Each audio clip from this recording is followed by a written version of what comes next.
Live on audio. It says 17 seconds after no, before I'm seeing it on my monitor.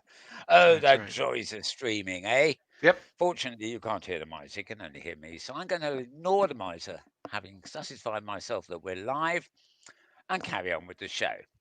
I'm Mal Burns, MAL, one word, BURNS, another word. But if you want to find me on Twitter, which is where you'll find lots of links, yes, those linky things, you need to go to twitter.com/Malburns, or one word, MALBURNS, and an additional feed, twitter.com/Metaworld News, again, or one word, for this show.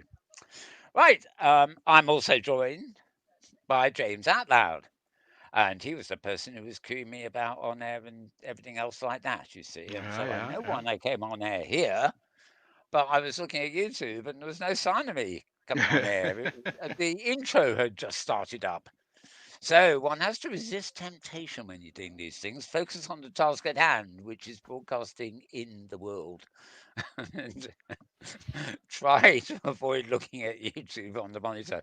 Yeah. Anyway, thanks to James for that. James out loud. Welcome, James. Thank you, Mel. We are time travelers of sort, I suppose, with our internet lag and the variety of things. Yes, I suppose it all counts for stuff like that, really, Right, doesn't it? right, right. It's all It's down beyond to our it's beyond our animal instincts to understand we have to compensate for time. yeah, yeah, we do. Well, we Time understand it. I was zones. reading. Yeah, yeah. I think Philip Rosedale raised something during the week about sort of the milliseconds or something. Um, it's something you don't think about, but there is a lag between when you open your mouth and say something and somebody on the other side of a room hears it. Yeah. Just in a small room. Obviously, in a big room, it's even longer. So, actually, all you have to do to avoid lag is match the delay Oh, that right. we get in real life. You don't need to exceed it. You don't have to have 0 milliseconds delay, because that would actually be a bit uncanny, because you'd be hearing an avatar's voice faster than you would ever hear a real voice. Hmm. So, except you probably can't tell how far away they are. But no, anyway, that's all. That's all technical stuff. Yeah, right, right. But it's very easy, sort of. No, if you go up to somebody and say you're a bit laggy today, and they turn around and say, "Yeah, I'm at the other end of the room, Yeah, right, right. and I'm drunk," Right, and I'm or drunk. something. That would be Yeah, then you got double lag. hmm hmm Never mind. I'm inventing language as we go, aren't I? mm. Anyway, yeah, let's get back to the show. Welcome, everybody. This is going to be your news headlines for the week ending the 17th of January of the year 2021. Easy when you know how. Amazing. Yeah. Yeah, amazing, says James. Indeed, he's got it right for once. Right, no looking at YouTube. I promise I'm going to hide. And if anybody goes into that chat room, tough, you'll be at the back of my head. Right. Um, Okay, well, the main sort of thingy majiggies and stuff that's been happening this week is, of course, the Consumer Electronics Show. Except, um, it couldn't really happen this year the way it normally does, so it had to go virtual. Yeah. And there've been mixed feelings about this. I'm going to come to some of the resumes and announcements from it a bit later. Some people were saying, "Oh, this is miserable this year. There was nothing, and obviously nothing to go to, but not enough announcements, and this, that, and the other." On the other hand, there are as I say, mixed reviews. A lot of people saying that congratulations to the companies that did exhibit, virtually as part of it, because they're saying it was nice to see the number of you know companies that had actually taken the leap to do their best to create an exhibit virtually. It's a bit different from. I mean, there are presentations and things here, as you might expect, but it is an exhibition. This show more than anything else. So it's designed where you go in and plod around and look at all the stands and see all the new stuff. And that wouldn't be easy to put on virtually, in terms you'd have to build a virtual city, or a small city. It could be done, you know. It could be probably done quite easily in places like OpenSim and Second Life. The only Indeed. problem Yeah. there is that you wouldn't necessarily have the resolution that they require for the streaming and everything else. So it swings and roundabouts. Um, but they did get a lot of praise for trying, as it were, and the trying wasn't so much CES itself; it was the actual companies that participated in it who sort of had to think outside the box a bit to give their exhibition. So it met with mixed reactions, but nevertheless, it has happened, and there have been a few announcements from it, and they're going to come up in due course. Um, while I'm in picture mode, before we go to anything else, I'm going to go through whatever I've got here and get it out of the way. Um, right, this was a post from, it's not moving here, I'm afraid, but Philip Rosedale of um, High Fidelity, of course, or the audio thing as it is. Now, talking of CES, they created, I don't think it was Hi-Fi themselves, but in conjunction with other people. They actually created a party for CES, and they had live performances from Billie Eilish, who is quite well known apparently. I don't know who she is. And High Fidelity providing the spatial audio service. Now, I don't see how you can probably tell from this picture um, when we have seen Hyperdosi's audio meetings normally, what we see as the floor in this picture is actually our screen. There is no third dimension. There's simply a floor full of bubbles with people's faces in them. And you can move around the floor. So if somebody is being a bit loud next to you and boring you, you can walk away from them. Or you can walk over to somebody you want to chat to and you can hear them very clearly when you're next to them, as opposed to over a distance. So it replicates the feeling of being in a very large room or large environment with a lot of people. And you can hear everybody until they're really distant, but the people in your proximity are the ones whose sound is dominant. Unlike things like well, Sansar here, and also Philip's other thing, the good old Second Life. They have voice and everything else, and you can alter the level of sort of voice of people around you, but there's no automated function um, that allows that gives you the whole 3D audio thing of moving towards somebody and hearing them like they're close to you and walking away and only hearing them in the distance. There's a bit of it, it is called spatial sound in Second Life for an open sim, for example, but it doesn't really work the same way. You don't get that immediate effect of, oh, sir, I bumped into you. Hi there, right up close. Anyway, well, what's actually happened with this CES party is that they've they've turned the normal high fidelity thing into the floor. So you can see all these bubbles of people walking around the floor here, just as they would normally in the high fidelity audio program. But they've got a 3D add-on. If you see at the bottom right, there's a thing saying Stage View, which you can click on.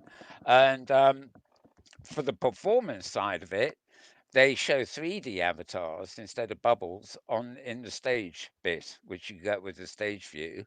And just to add to it, the lead singer herself, or singer Billie Eilish, is also seen visually broadcasting live, her real world self. Um, I think it's a he. I mean she. Yeah, it's a she. On the. It is, yeah. I Yep. thought it was on the big screen behind everything. So it actually combines the whole spatial audio on the floor with add-on avatars and a big screen behind. And I went to one earlier high fidelity event, which basically you were on the 2D floor, but at one edge of it there was a thing which was a sort of it was a big uh, rectangular box, and if you clicked on that, it popped up a video screen, so it allowed you to share watching video in high fidelity. Um, but it wasn't true 3D because when the box popped up, it popped up like an inset on the world itself, rather than being part of the environment. Anyway, I thought I'd snapshot that for you, just to show what was happening, and a few people were tweeting and things after it, saying, "Hey, that was good, Philip. Nice job, whatever." It's never made very clear to me exactly who was doing what, because obviously high fidelity is the floor. Um, Whether they relied on somebody else to do the 3D overlay standing on the floor, or whether they did that, I don't know. But they're obviously trying to take it a little bit further than just a voice activity. Right, I don't know what this is. It's an animated GIF that came with one of the exhibit articles. Um, that's not an avatar, it's actually a real person in a room, which in this case just looks psychedelic and rather nice, actually. But actually, in other instances, can convert to a whole virtual environment. Obviously, she's not standing up and walking around. She's obviously just doing it all from a desk inside the 360 room, so to speak. But yeah, one of many kind of ways of doing things, and I thought it looked quite attractive. Right, moving up my thingy here. Right, we have a quote. Oh yes, Alice Bonacio of Tech Trends. Immersive technology effectively allows us to replicate the personal connection and sense of shared presence that most humans crave. Oh yeah, but it could be a PowerPoint slide, couldn't it really? But that was just one poster that was at the on display virtually, as it were, the thing. Um, right, what else have I got here? God, this scrolls down so fast. Okay, this is a platform called Dreamland XR, and they actually made a sort of virtual worlds panel. It is very odd, you know. We've got five legless avatars, and they're flanked by five bubble photographs on the screen. I mean, it's one way of doing it. Although it would help if they put a bit more work into the avatars and possibly weren't so legless when they're trying to do a conference. But there you go. At least you can see which so-called avatar corresponds with the actual speaker on the panel. Um, and yeah, Dreamland XR. I suspect it is a branded version of one of the other many sort of 3D platforms that are around, where you've got simple avatars with no legs and what have you. But it was branded for this occasion as a company called Dreamland XR, hosting a virtual worlds panel. Um, it's hard to actually read that. I'm not really very familiar with any of the people who are actually on that panel. Um, the one at the far left's got a familiar face, but I can't read it. Anyway, just to the picture show, eh? Here in Yeah. Sansar, oh dear, here, right, hang on, zoom out, zoom out again. These are a bit weird. Oh, I know what I've done. I've locked the zoom. Naughty me. Right, they're all different sizes, of course. Okay. Um, this was an event, it was basically an artist exhibition event, and it was in Somnium Web. It was live on YouTube, but unfortunately, there's no record of it on YouTube, i.e., it may have been live when it went out, but they haven't kept a online copy that you can go and watch. And I, you know, To me, the logical thing was to see it on YouTube. Somnium Web is not the easiest of things to get into, and it's yet another platform to set up. And I've never been very keen on these cryptocurrency worlds. Um, some of them just see. Well, some of it's a lot of it is marketing, be it virtual land or whatever. With cryptocurrency and um, well. Um, mixed sort of feelings about that. When I hear the stories of astronomical prices being paid for land with nothing on it, simply because it equates in the mirror world, as it were, with a real world location. Somebody was trying to sell the Arc de Triomphe in Paris last week somewhere. Hmm. I forget what they wanted for it. It was an absurd amount of real world money. and it was basically an empty space on the map where the Arc de Triomphe is. There was no actual Arc de Triomphe. It was up to, whoever bought it to then construct it. So it's I feel like that's bit. been done with the moon as well. Oh, I bet. Can I Yep. have crater? Can I have the crater called Mal, please? Exactly. Right. Right. And I've got a Uh, paper I can give you to yeah, to and I claim your yeah, yeah, and space I on the moon. yeah, and I insist on a discount because it's on the dark side. Yes. Yep. Half prices. We're half price on the Yeah, dark side of the moon. half price on the dark side of the moon. Yeah, I I love think it. the space treaty says nothing can be owned on the moon. So Well, they say that about Antarctica. yeah. Right. Right. Um, but actually, it's still sort of true. Um, America seems to think it does own some of Antarctica, but it isn't actually. It doesn't even have any land in the Antarctic Treaty. It's all France, Britain, and Russia, and a few other places. But no, America was never down there. They've got research stations there now, They but got they're not buildings on. and cars. Right. Yeah, well, it's all on neutral. It's all on sort of neutral territory. But Right. the Right. land, the partition of the land, it could be British or Australian or French or something. It's unlikely to be Russian. So they're in, but who knows? Yeah, but basically, it's supposed to be free for research. But Britain, well, it's long forgotten now. We don't hear much about this. But back in the when was it now? 1982. I was still quite a young whippersnapper back then. Um, Margaret Thatcher had conducted what was called the Falklands. Well, everybody calls it the Falklands War, which I guess it was, but officially it's only hostilities because the Queen refused to actually declare war on behalf of Thatcher, so she had to. It had to be known as the Falkland Island hostilities. Couldn't be called a war because the Queen didn't agree to it. She does have a lot of relations in Argentina, so royal family connections and all that. Um, anyway, we had this battle for the Falkland Islands and stuff, and at the beginning, a lot of people were saying, "What's the fuss over these small, a few small islands? What the Georgia, Falkland? South Georgia, and yeah, what the Falklands." um, but when it was all over, and we sunk the Belgrano and kicked the Orgies out, as the thing to say was, an awful lot of. I mean, it was suspected something was going on before the war even started as to why it started. I knew a journalist at the time who more or less enlightened me to this. Um, but basically, Britain owns an awful lot of Antarctica. And in the parts of Antarctica we own, there are masses of oil and mineral deposits. And if Britain had gone into Antarctica and obviously started trying to, build things to oil wells or whatever they do to get this stuff out of there, um, there would have been um, a bit of furore probably, even though it is our territory.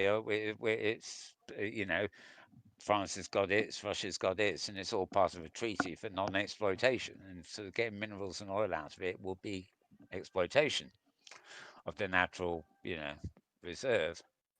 Um, So there's no very obvious proof to this, but the length of time that after the Falkland Wars that Britain spent fortifying first the Falkland Islands and then about 100 miles away or something further south, Georgia, um, there was a suspicion that we were laying underground, not cables, was it pipelines, right? Because should we ever need the oil out of Antarctica, the only logical thing to do is to pipe it out to South Georgia and the Falkland Islands and then connect to Ascension Island and then Britain.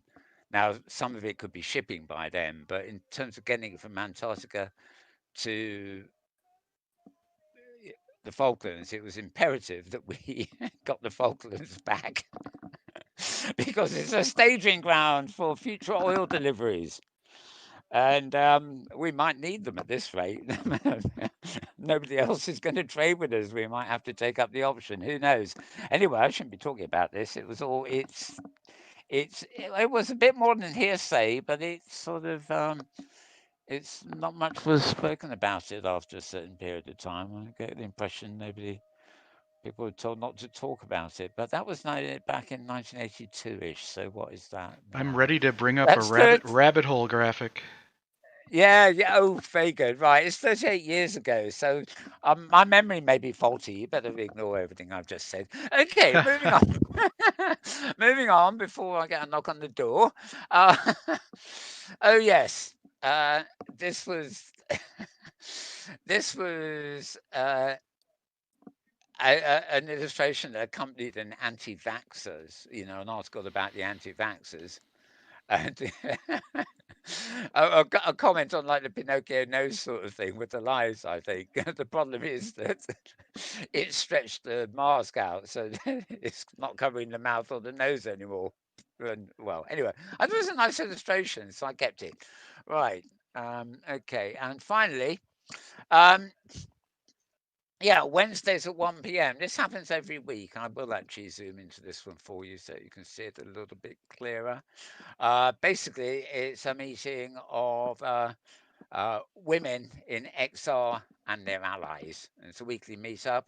It's held in Altspace VR, and it's on Wednesdays at 1 p.m. California time. Hmm. And interesting avatars. They're not. They're sort of legless, but they look a bit mermaidy, don't they? Well, there. If Do you you see behind the red one on the left? There is a human-shaped avatar. Yeah, there is Yep. one with legs there. Yeah. Yep. Yeah, I wondered. I don't know for a fact. I'm just wondering if there's any symbolism in the mermaid shaped avatars. Oh, you Typical. could probably Anyway, extrapolate something yeah, symbolic. exactly. It's a sort of it's like Red pepper anyway, people. well, no, yeah, I don't know. No, I don't think we'll linger on that one. Okay, and I think this one actually comes up later. Last picture for this week, really. This is one of the new headsets. I'm not sure if this is. I think this may be the Panasonic one. We'll get to it later anyway. But one thing that did show up at SES is glasses. And some of them are actually described as mixed reality. In other words, they are suitable for virtual reality as opposed to just augmented reality.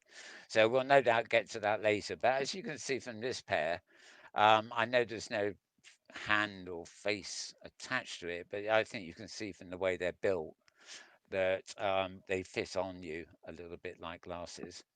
And but they've got this sort of the goggles you put on when you're swimming, that close your eyes off to air and water and everything else.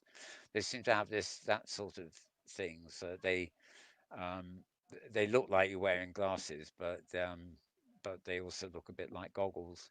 And I think we're going to come to something a bit later where I got various shots of these things, and it's funny. One of them, looks like a steampunk person in goggles, and looking really rather goggle heavy, as it were.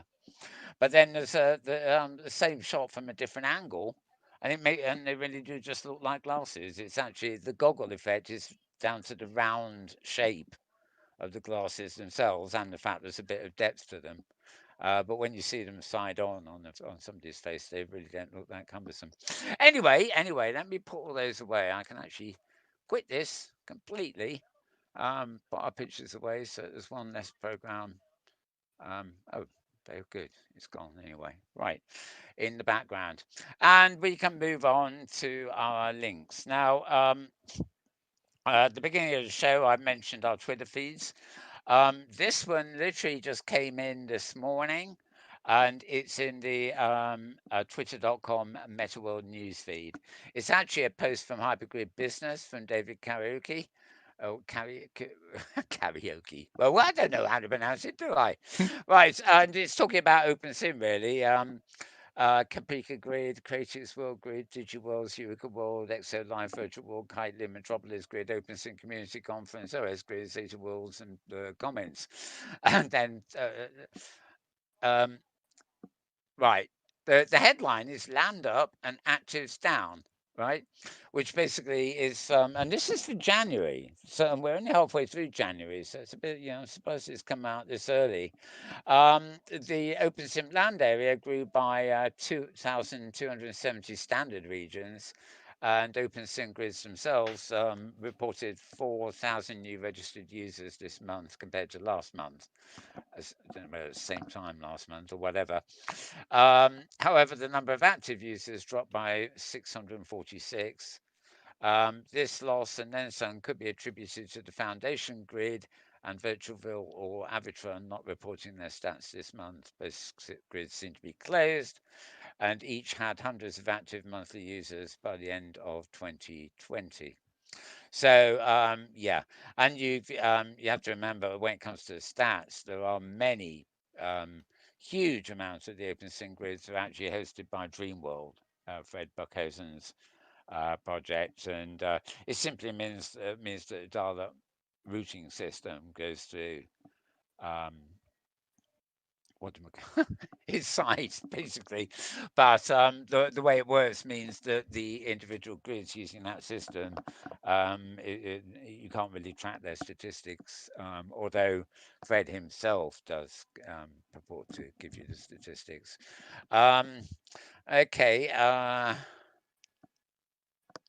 Oh yeah, Tag Grid, which didn't report their users, also has a new login URI anyway called taggrid.org, TAGGRID, and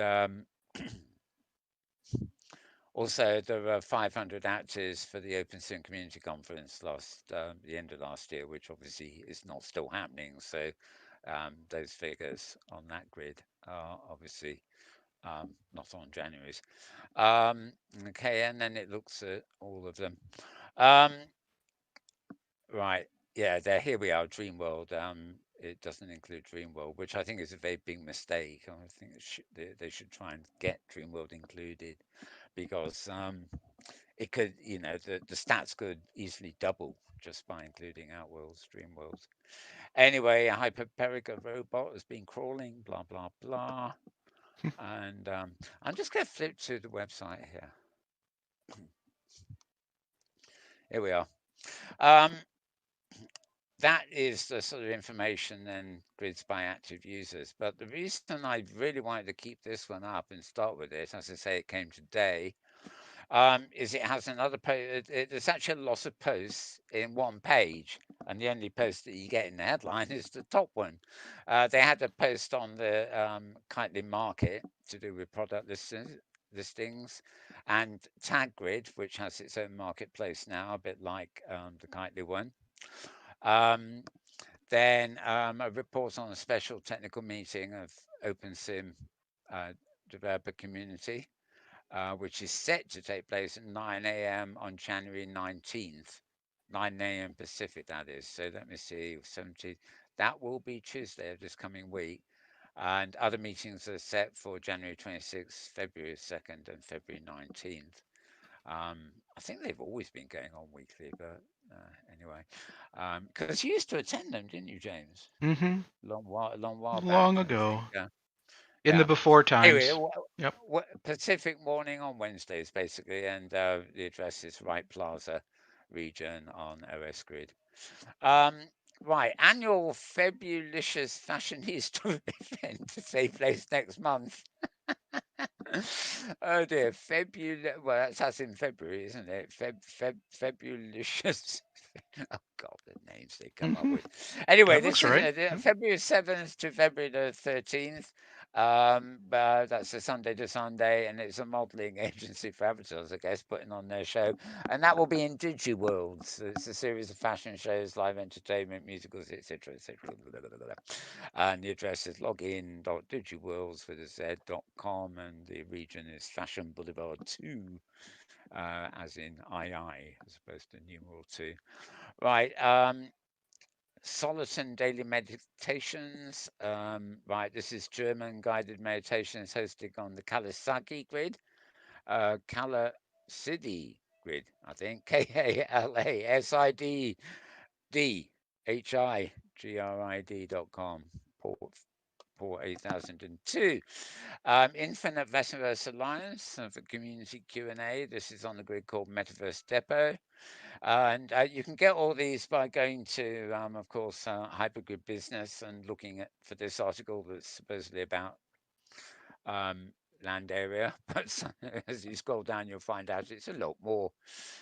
Why they don't publish individual posts on individual things, I don't know. Anyway, more at Kitely community meetings, which, well, actually quite literally is happening in about an hour's time.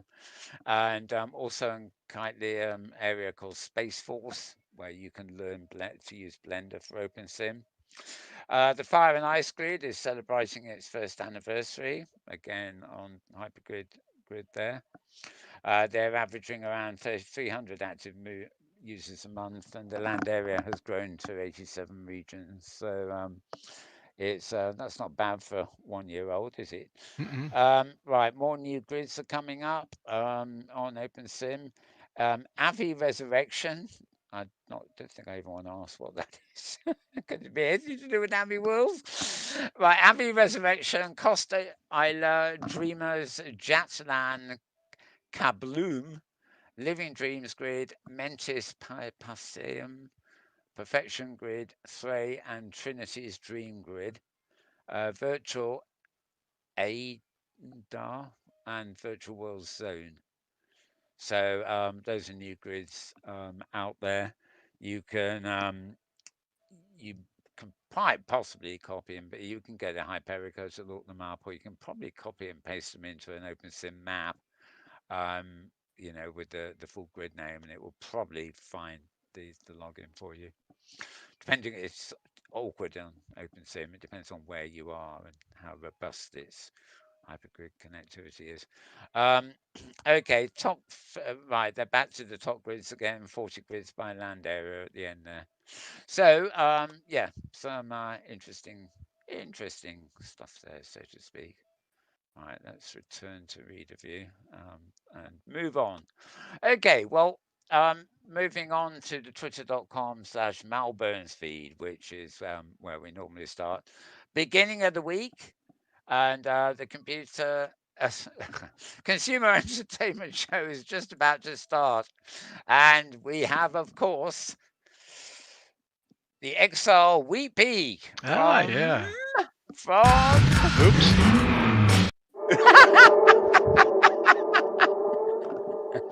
Yep.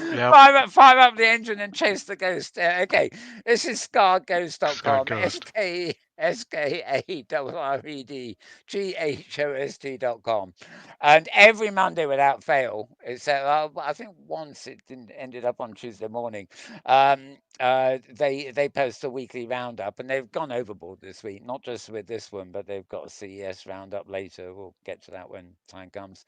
Um, this is the roundup of not last week, but the week before last. But of course, published on Monday. It was the previous week for them when it came out. Yeah, it's always a good read to catch up on everything. Even though this stuff is now sort of 1 week to 2 weeks old, it certainly covers stuff that my Twitter feeds don't always cover. Got slightly different.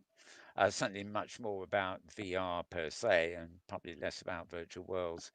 Anyway, news of the week: Virtual CS is about to start, and was going to feature AR and VR devices. That's not really too important because it's now happened, and you don't really want predictions. Um, right, another pair of glasses. These are purportedly Facebook's smart glasses. Um, Although it may just be a mock-up of a pair of glasses. I don't see the Facebook logo on it, I which see makes the me Ray-Ban suspicious. logo on it.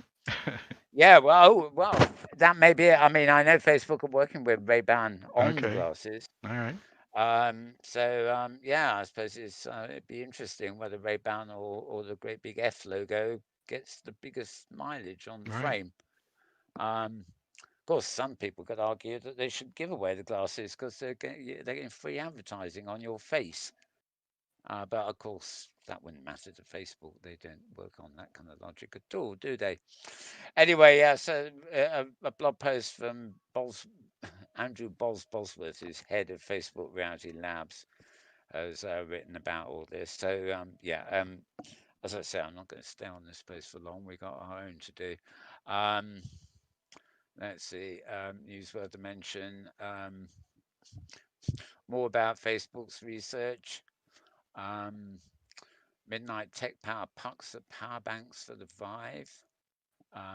More VR cover accessories. Looking Glass helps you create 3D portraits. And, oh, a load of stuff. Minecraft Earth is shutting down. I don't know whether we covered that last week ourselves.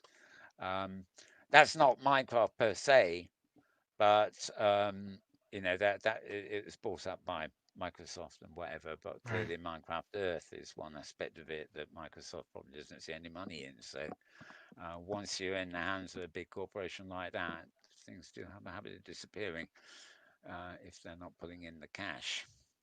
Um, the reason for the failure is coronavirus. People are not going in the streets anymore, so geo-localized games are losing importance, and this is affecting Pokemon as well.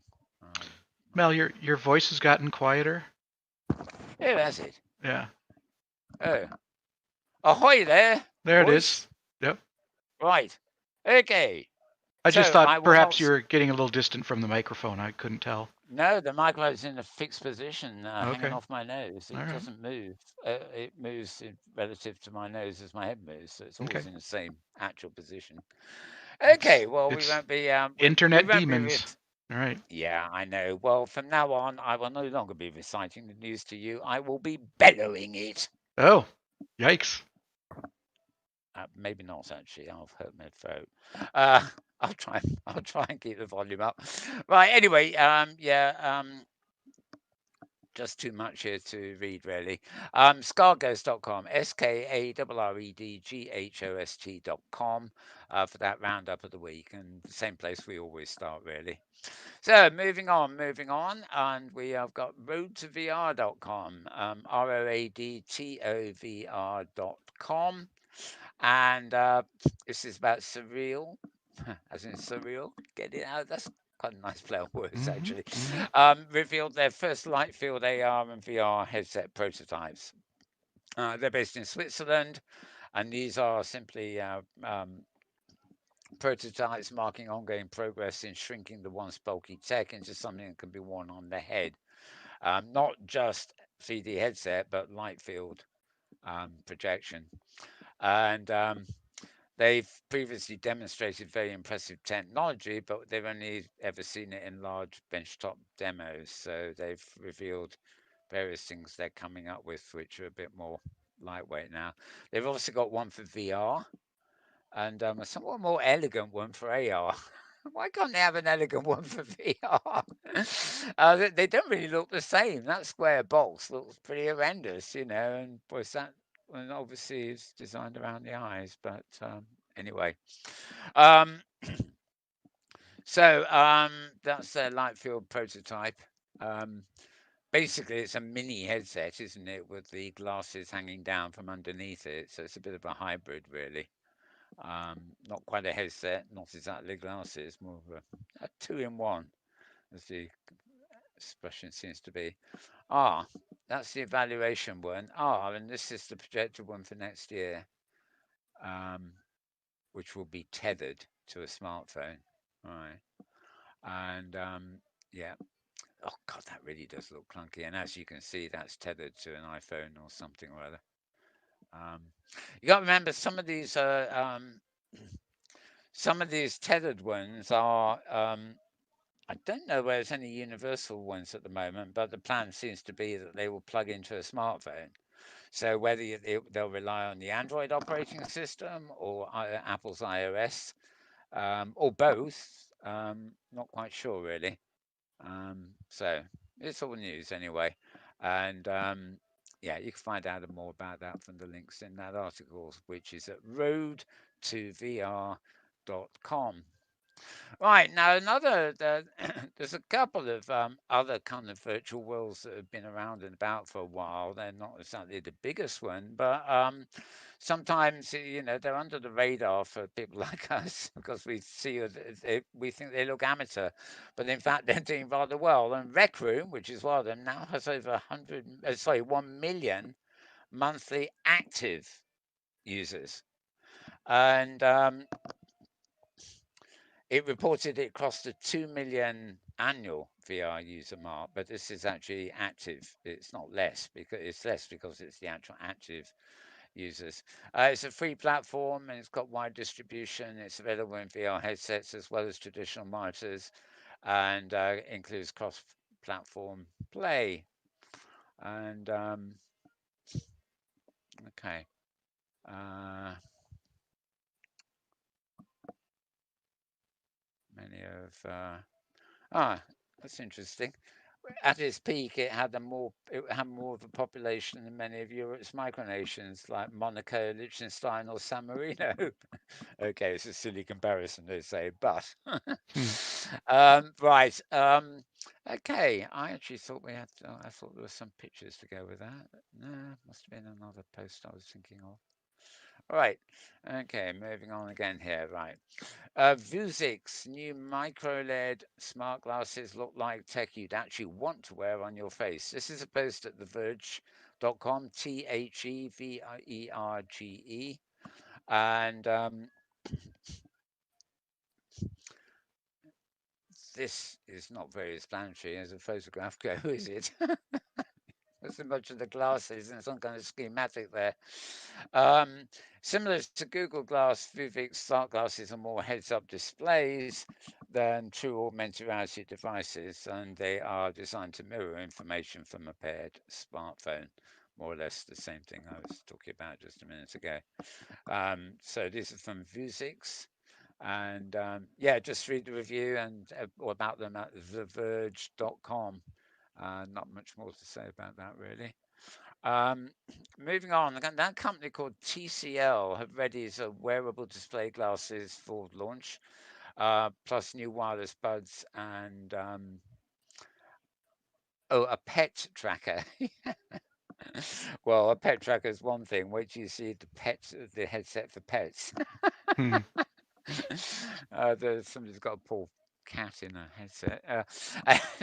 Apparently, the idea is it sees fish and birds in the headset, but the headset looks like it would really piss the cat off if it tries to move. Right. This is wearable display glasses and also new wireless buds and a pet tracker. Those look decent. I mean, they really don't look any more cumbersome than your average pair of shades. Seen from this angle, they are obviously slightly thicker, but not excessively so. They look like they would be comfortable to wear. And it's got two 1080 mini OLED screens that are on the inside. So it's not a virtual reality headset. It's a new take on the concept of a wearable personal display that gives the viewer of the effect of looking at a very large screen.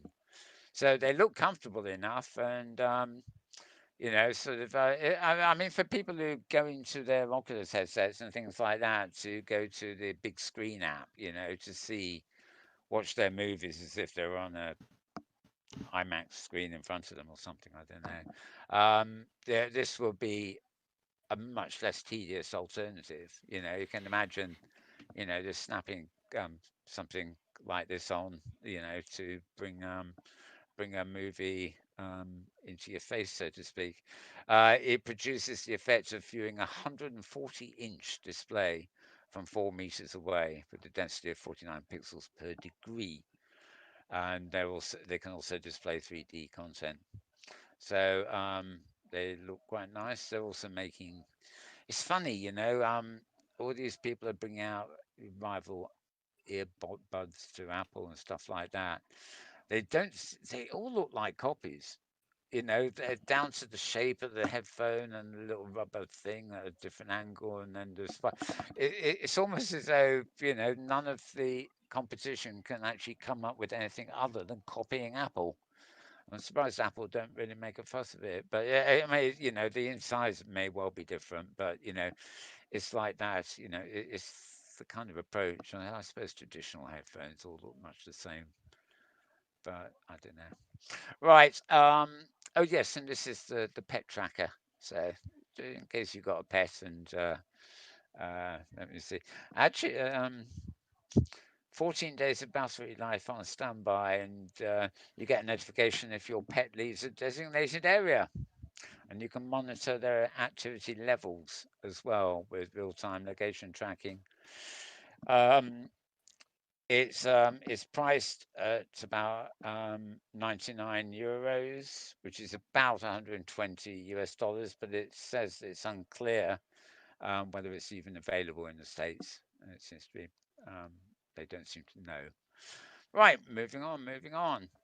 VRFocus.com, another familiar um, destination. This is a post about a meeting app called Collab Hub. Bit awkward sounding, really, but yeah, it says what it is, I suppose. Collab Hub, and it's set for the official launch next week.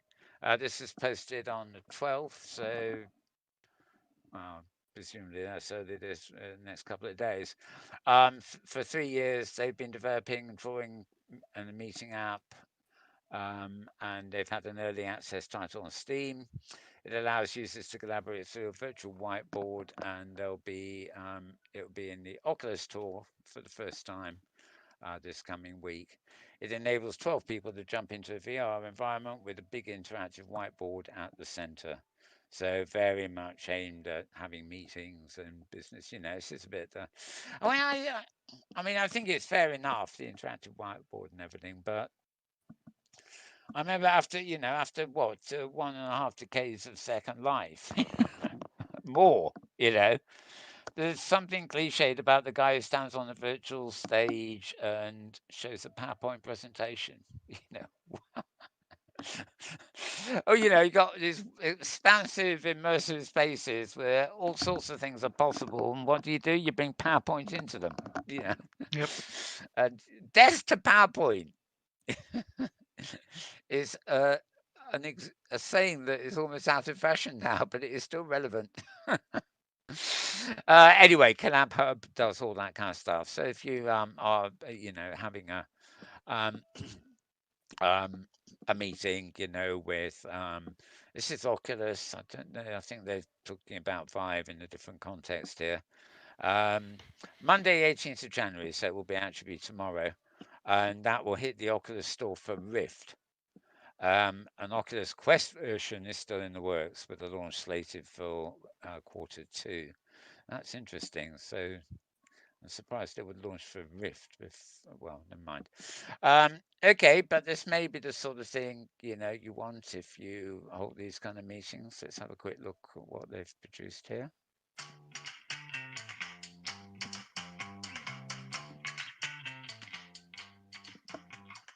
Oops.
Okay.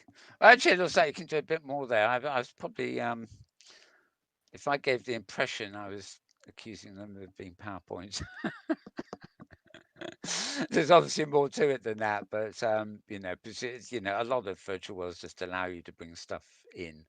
Um, you had a screen there that looked like a Zoom screen, but it was clearly static photos and somebody drawing arrows between them. But I don't know. This is maybe your sort of thing.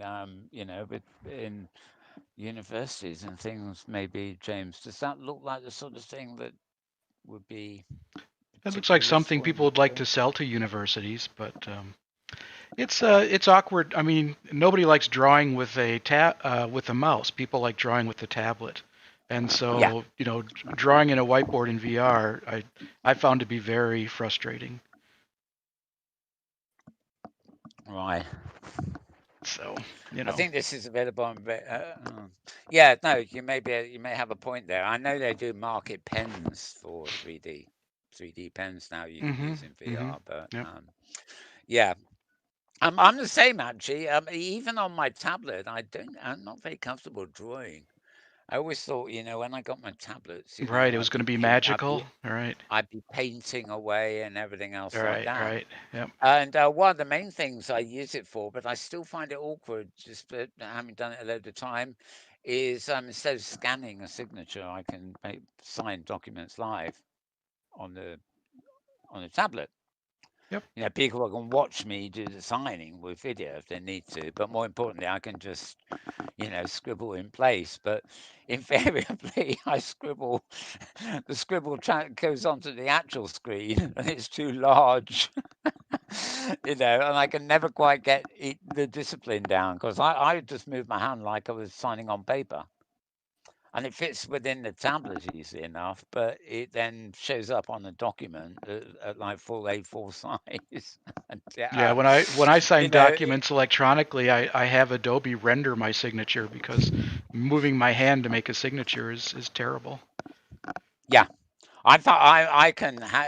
My signature's actually become fairly perfect electronically. It's just the wrong size, and there's nothing I can do at the tablet point to adjust that. But you're right. I mean, I have stored copies of my signature Yep. just as ordinary images, that I hmm can paste into a document, and like well, I can paste them in and then reproduce it again as a PDF.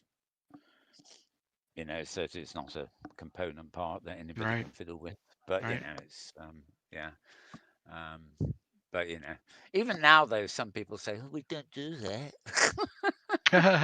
It's got to be snail mail or nothing."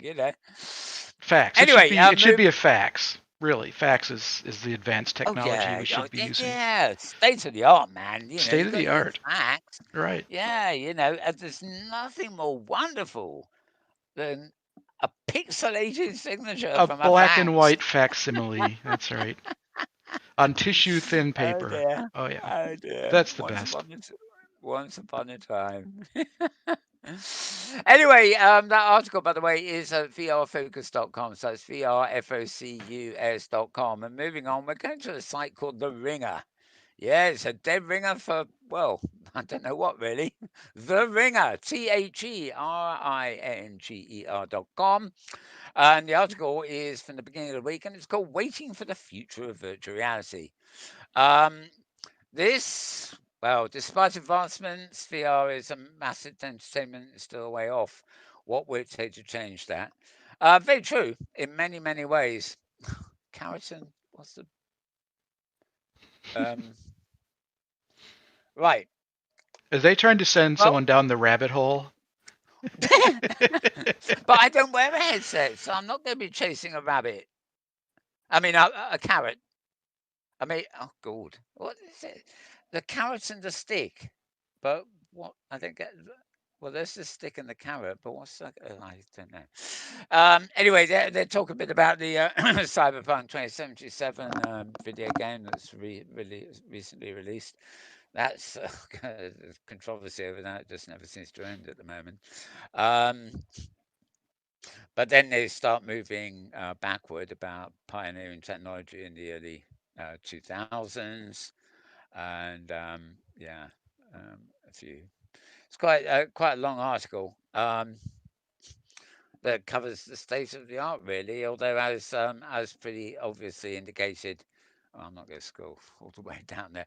Um, yeah, a long article, as indicated in the title. It's not sort of promoting VR and saying, right, this is happening or this is going to be a future in 6 months' time. It actually acknowledges everything pretty fairly, but they seem to think it could still be a way off before it gets mass traction.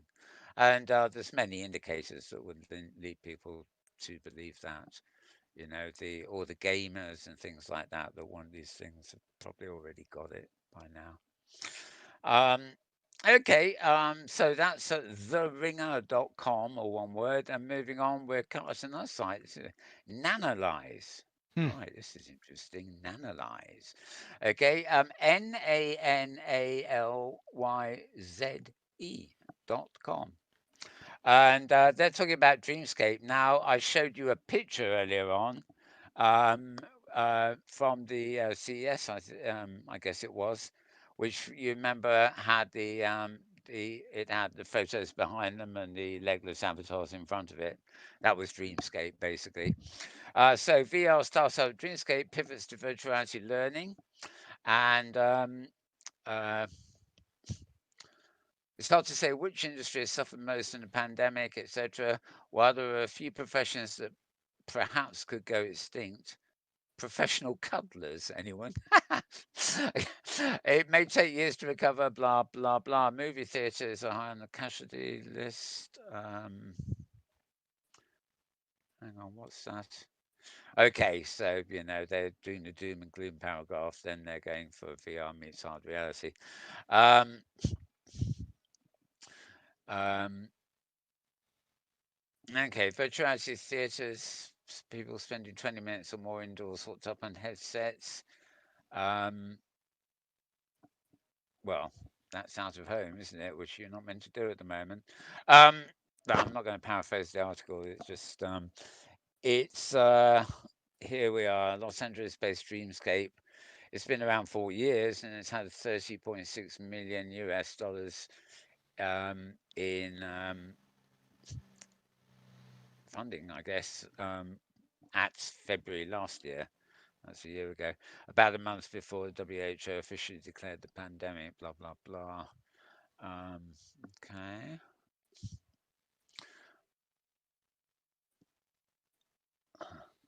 Okay, this is a VR movie type stuff at Dreamscape for virtual reality learning. This will be the kind of environment, I guess, that we saw on the photo earlier. Um, I can't really read all this out. It's sort of covering quite a lot of stuff. So all I can tell you is to go and read this. Actually, it's a very odd name for a site, Nanalyze, but NANALYZE. And that's clearly really just about Dreamscape with a few other bits thrown in. Now, moving on, we're at roadtovr.com. Of the many glasses and stuff that we saw in the week, these are the ones I think that impressed me most. They're the ones from Panasonic. I say impressed me. I mean, I haven't actually had them in my hand or anything like that. But I mentioned them earlier because there's one photo here that, well, I'm going to scroll down to it. Yeah, I looked at that picture and I thought I would not want to be seen wearing those, even though they're compact. But if you actually look at the thing themselves, it really is just a circular lens and the goggle kind of effect, that makes them look so horrendous. I mean, from the side, there's not much. They look like some flashy sort of sunglasses or stuff. And I do quite like. Um, I'm one of these people who never used to go underwater in a swimming pool or in the ocean. I was scared it would go in my eyes, which of course it does. But if I was in the sea or a swimming pool or anything, I would be the first to want to put a pair of goggles on. And or those kind of goggles always had this sort of plastic rim sort of thing that fitted really tight around your eyes, so no water, let alone salt water or chlorinated water, could seep in. And without a pair of those on, there was no chance I was going to go under the surface of even a millimeter. No, but certainly wasn't going to open my eyes. Um, they were very effective, and it occurs to me that that kind of old technology in its way may well work on things like VR headsets because of um, the total accuracy of blocking out light. If it blocks out water and everything else, those kind of goggles do, they seal you off, And almost every headset kind of thing I've tried, um, be it some of the early sort of, stick your smartphone in the socket and then Oculus Go and everything else. Um, I have still not been able to block out the light leakage around my nose. Now I've got a funny nose, I guess, but I mean, Hmm. I just can't, even shades slip off it. Nose that is. Um, but it's always something has to be done about that. If I'm going to be fully immersed, and I'm not actually super keen myself on that, then I want to block out every light source that's getting in the way of my immersion. Just as when you put on a pair of headphones, you want to wear a pair of headphones that literally eradicates any background noise and gives you the pure sound that goes with the environment, or maybe just the music you're listening to. And so I found these quite attractive. Now I've got to admit that if I'm going to look like that, I might not want to wear them out in public, but it certainly wouldn't put me off wearing them at home. And even maybe tethered to a computer, though I don't think they're anything that is really tethered here. Um, Panasonic are a great name too when it comes to audio, hi-fi, and things like that. I really, well, traditionally, I've always gone for Panasonic in quite a big way. Um, they feature pancake optics. I think that's to do with the round bit, and apparently that reduces the overall bulk and weight of the whole device. Um, Beyond basic functionality, there are a few concerned about last year's prototype, which was inherently front heavy and made it particularly easy to slip off the nose. However, this year's model now has better weight distribution by both strengthening the device's arms and improving the shape of the fins to better grip onto the user's head. Um, yeah, good point. These fins, whereas normal glasses hook over your ear, a bit like that, this actually has fins that grip on your head behind the ear. Presumably, that makes them more robust than if it had a grip over the ear like that.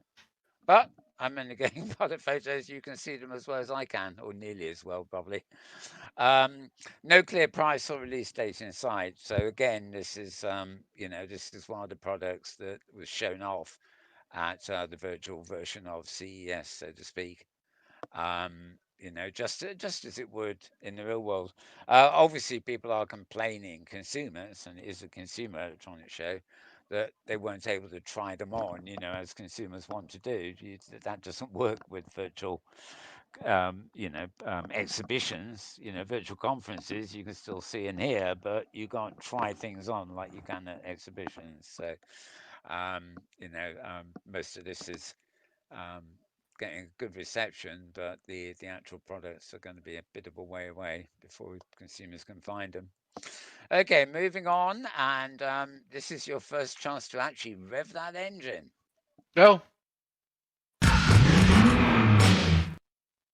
Yep, this is Vroom dot Buzz V double R double O M dot B U Z Z. If Skull Ghost and Vroom actually listen to this show at all, I wonder what they think of our sound effects, I don't know. especially when double. We had Skull Ghost. We had to double up on him, didn't we? Because he was Yeah, in yeah. both. Right.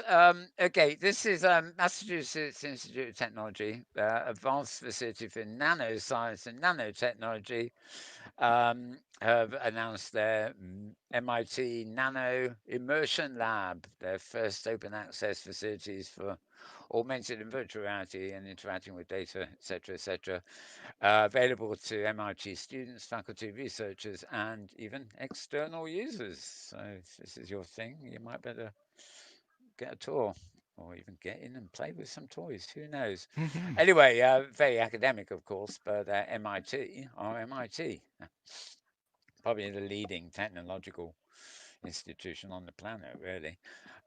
Well, certainly in America. Right. It then talks a bit about the hardware, software tools they've got, etc., etc. Um, Standalone instruments, Matterport, lens cloud, etc., etc. That seems to be a photo in situ. And again. So for more about that, you want to go to VRROM.BUZZ. First you get a room, and then you get. We need a buzzer sound to combine with the room. Anyway, room. Oh, all right. I'll work on that. Okay, yeah. Next week, folks, we might have a buzzer. A buzzer would be useful, actually. It's a standalone thing. Next question. Right, never mind, never mind. Nothing like getting silly on live TV and stuff. Right, okay, we have right. Well, we have a brief interlude here, which is called the YouTube. Um, there we are. Right, this is a company called UNAI, one word there. .com. Their web address is www.uni.one. So not a com, it's an one. They got their own suffix, haven't they? Right. Let me. Oh, sorry, I've got it right. I'm going to start this up. Right, put that in the right position. Okay, this is 3 minutes 20. So let me get back to the beginning there and put some. VR is not mainstream yet, and this is because all the VR headsets are focused on gaming. Instead, what we are building is a new kind of headset. One whose sole focus is to make being with someone in VR feel the same as in real life. This headset lets you connect to our virtual world, where you can spend time with friends, make new ones, and live limitless stories. Using a dedicated box to just plug in at your house, we are rendering this in real time inside the Unite VR headset.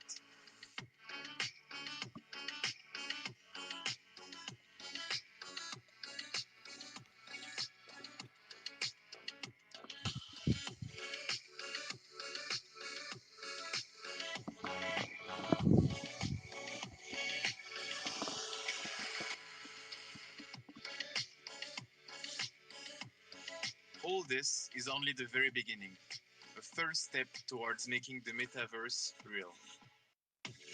In this world, everything will be possible.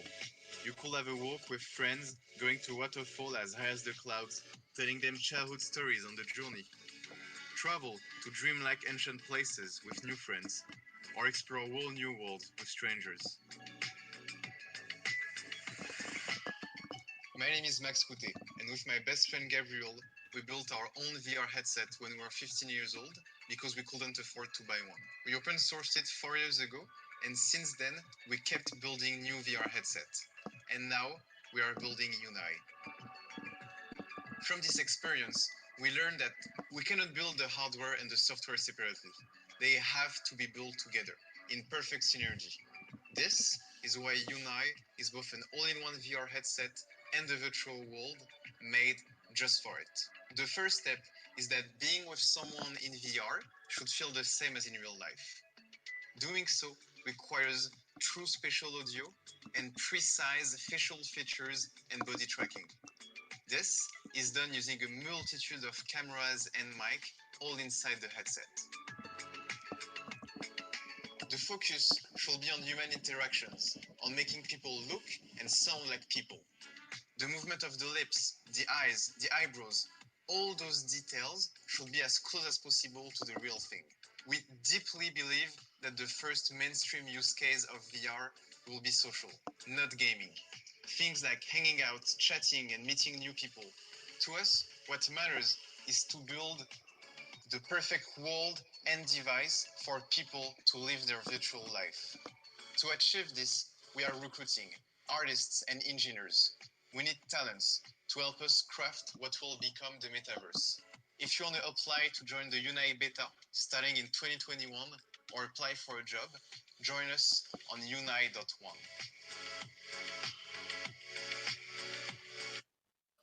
Well, there you go, and you can read that for yourself, so you know the web address to go to. Interesting that they've got their own suffix, .one.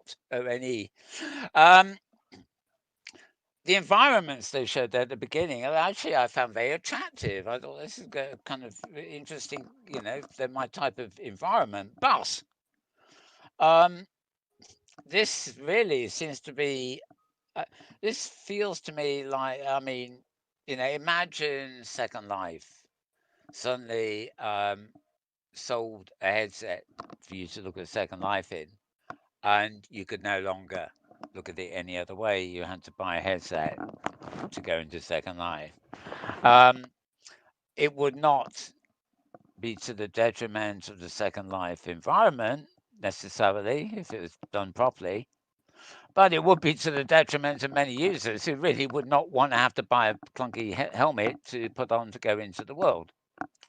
Um, it's similar to, I mean, Facebook's Connect, I think it is, or Horizon and Spaces. Hmm. How long before you will only be able to access those environments by buying a Facebook headset? Um, and this is the first, in a way, it's unique. It's a nice idea. They want to build a world. The emphasis is on being social, and they want to build the headset that goes with it. In fact, they have done, from what I gather. You can see the environments already, and they've got the demo headsets. They still want to build a team, and I don't imagine it's close to release yet.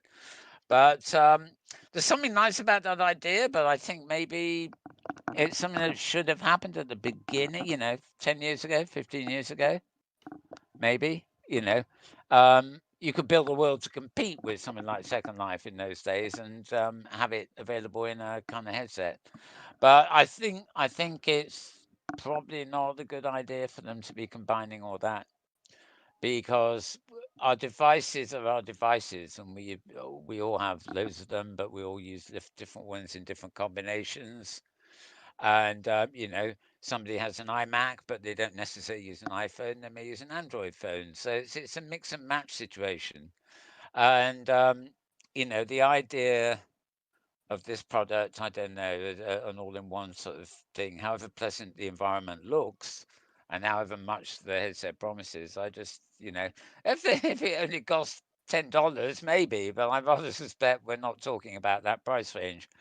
And so I'm a bit apprehensive. I mean, uh, the headset is a sort of computer of itself, and the game is sort of built-in software. It'd be a bit like Microsoft selling um, their mixed reality headset, and the only thing that runs in it is a 3D version of Windows. You know, you'd be trapped, and then Windows maybe would only run Microsoft software. So you play solitaire, but you can't play something else. So anyway, that is my thought. James, do you have any thoughts about that? I mean, it's the viability of something like that.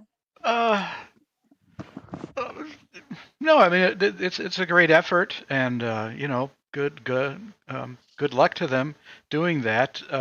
I just I see so many talk about social aspects of VR, but I didn't see anything in that image that was social. So again, it was the visuals, it was the hardware, but the social is a hard bolt of lightning to catch in a bottle. Yeah, I mean, yeah, you're right. I mean, I take a game like World of Warcraft or something, Hmm. which ultimately became, well, it continues to be a game, but like EVE Online, but they have whole regions that are friendly and are social, but the social life developed within the platform once it was established. In many ways, Second Life too. Creators went there first, and curious pioneers and things, and you know, then a small group of people, and then a greater number of people came, and they were more the consumers. And but while doing all that, they socialized, and there's a big crowd, and suddenly you go back a year later, and that big crowd has split into six tribes as the population grows, and each tribe is more social amongst itself than the big one. Yep. And yeah, but it wasn't handed to them on a plate like that. The Second Life, when it began, had no social function at all. Right. It was people in a San Francisco laboratory throwing virtual pies at each other with avatars that are nothing like the avatars we call an avatar today.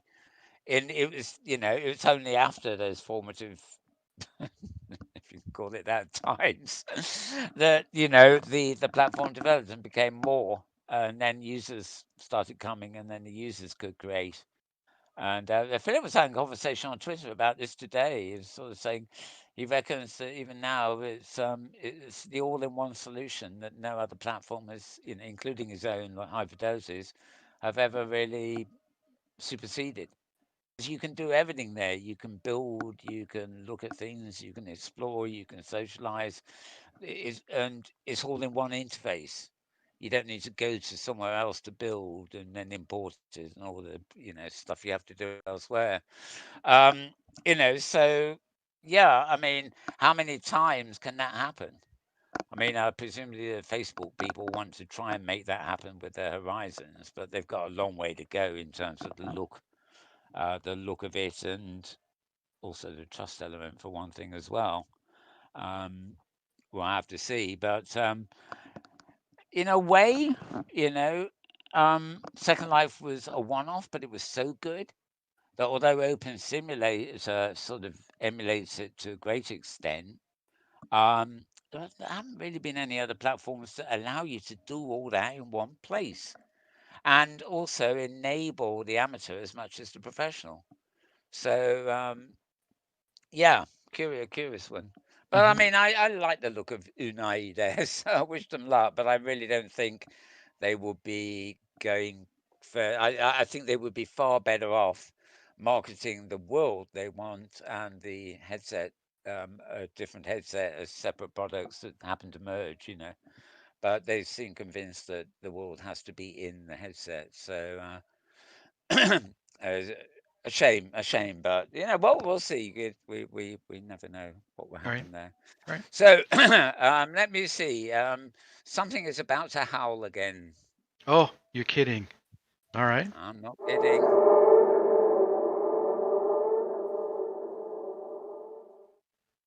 Woo! That took a while. Hmm. Right now, this Skull. I said Skullghost has really done quite a thing this week. The second epic, apart from his beginning of the week, right, January 13th. This is midweek. Um, he decided to write a post on how he got started with virtuality and how you can too, which is less reporting, but it's sort of he came up with the idea of a sort of a tutorial.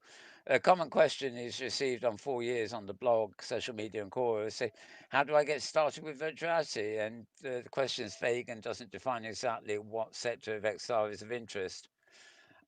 It comes out from a passion of someone who has just discovered how immersive reality is so beautiful, or maybe from the mind of a student who has just finished university and wants to find a dream job in AR or VR. Some people even ask if I can become their mentor. Right, so then he goes on about, oh, there he is, by the way, just talking to people. Um, to answer these questions once for all, it tells you how you got started with becoming a professional in VR and some hints you can get started too. And being able to howl is not one of those hints, but never mind. Okay, yeah, never really got an explanatory explanation about Scarred Ghost, where Right. Right. Scarred Ghost blog site came from. Anyway, he tells you how he got started, and this is all getting quite technical. I don't mean not technical as in not accessible. I mean, but just lots of the whole story. And as you can see, as I scroll down, we go through all sorts of stuff. Different kits, different authoring platforms. Um, 2016, the European Innovation Academy. Um, won his awards. Part of a crazy team being crazy somewhere. And then moving on to virtual events with Venice VR and coming up to date. Right, believe it or not, that seems to have been blocked, but that is the Jean Michel. Welcome to the other side. Then telling people how they can get into it. Yeah, great picture. We need that one, don't we? Yeah. Actually. Yeah. Okay, I shall very quickly cheat here. Okay, got a copy of that. Right. This is a picture of me getting started many years ago. Yeah. Understand what you want to do, etc., and specific hints to get started. And yeah, as you can see, I mean, I don't know how it, for me to write an article that long, authoritative, and with no typos would probably take me a week, not an hour. But he really does have the knack of getting stuff. Now, what's this one doing there? Hmm? Right, but close your eyes, folks. I don't know what this has to do with this blog, but I'm going to fast forward past it. There we are. All Don't want right. to see that face. Don't want to see that face again, do we? Right.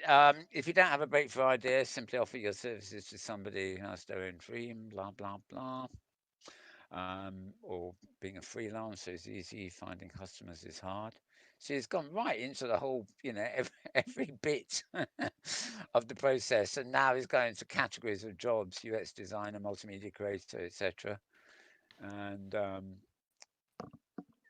you could spend all day in this article, quite frankly. If you actually if you printed this out, it would probably be a short book. It's just it's got an end. It did have an end. It did have an end, he says. Okay, so that was scarghost.com, and very worthwhile, fascinatingly researched sort of history and how do for you. And he's also getting a lot of commendation for one coming up in a minute, which is his roundup of everything he could find out at the CES show. So moving on to another site. This is a rather odd one that I am not familiar with, and it's taken a bit of a while to. Okay, come on, get on with it. Right. Virtual reality meetings or social virtual reality? Which is which, or is it both? Right. This is a site called Quepelin. QUEPPELIN.com. Just like Zeppelin, except QU instead of a Z. Right. It's talking about countries already adopting protocols to maintain social distancing, and VR meetings have indeed become in the hour of need. Remote working culture has become popular among many businesses, again, much needed. The international growth of this involves a diverse team and people belonging to different time zones, different countries, etc., etc. A diverse corporate culture calls for further diverse meetings and collaboration options, etc. You can probably get the rhythm of the thing um, from that. He's got links to things like a video that went viral and talked about the inconveniences involved with remote meetings. This isn't particularly virtual reality, by the way, but it's virtual reality and augmented reality are just one of many ways of having a remote meeting. You can also go for the downbeat, lower common denominator approach of a Zoom call or something, though it's not immersive, but it's still a meeting. Um, and the IE Computer Society's conference on virtuality, which happened in Mozilla Hubs recently. Um, and yeah, again, reflecting on the need for all this because of the pandemic, which is good to point out. We don't know when it will go away, if ever. Um, so, um, collaboration with virtual reality has never been more exciting either. People with headsets can interact with people without headsets.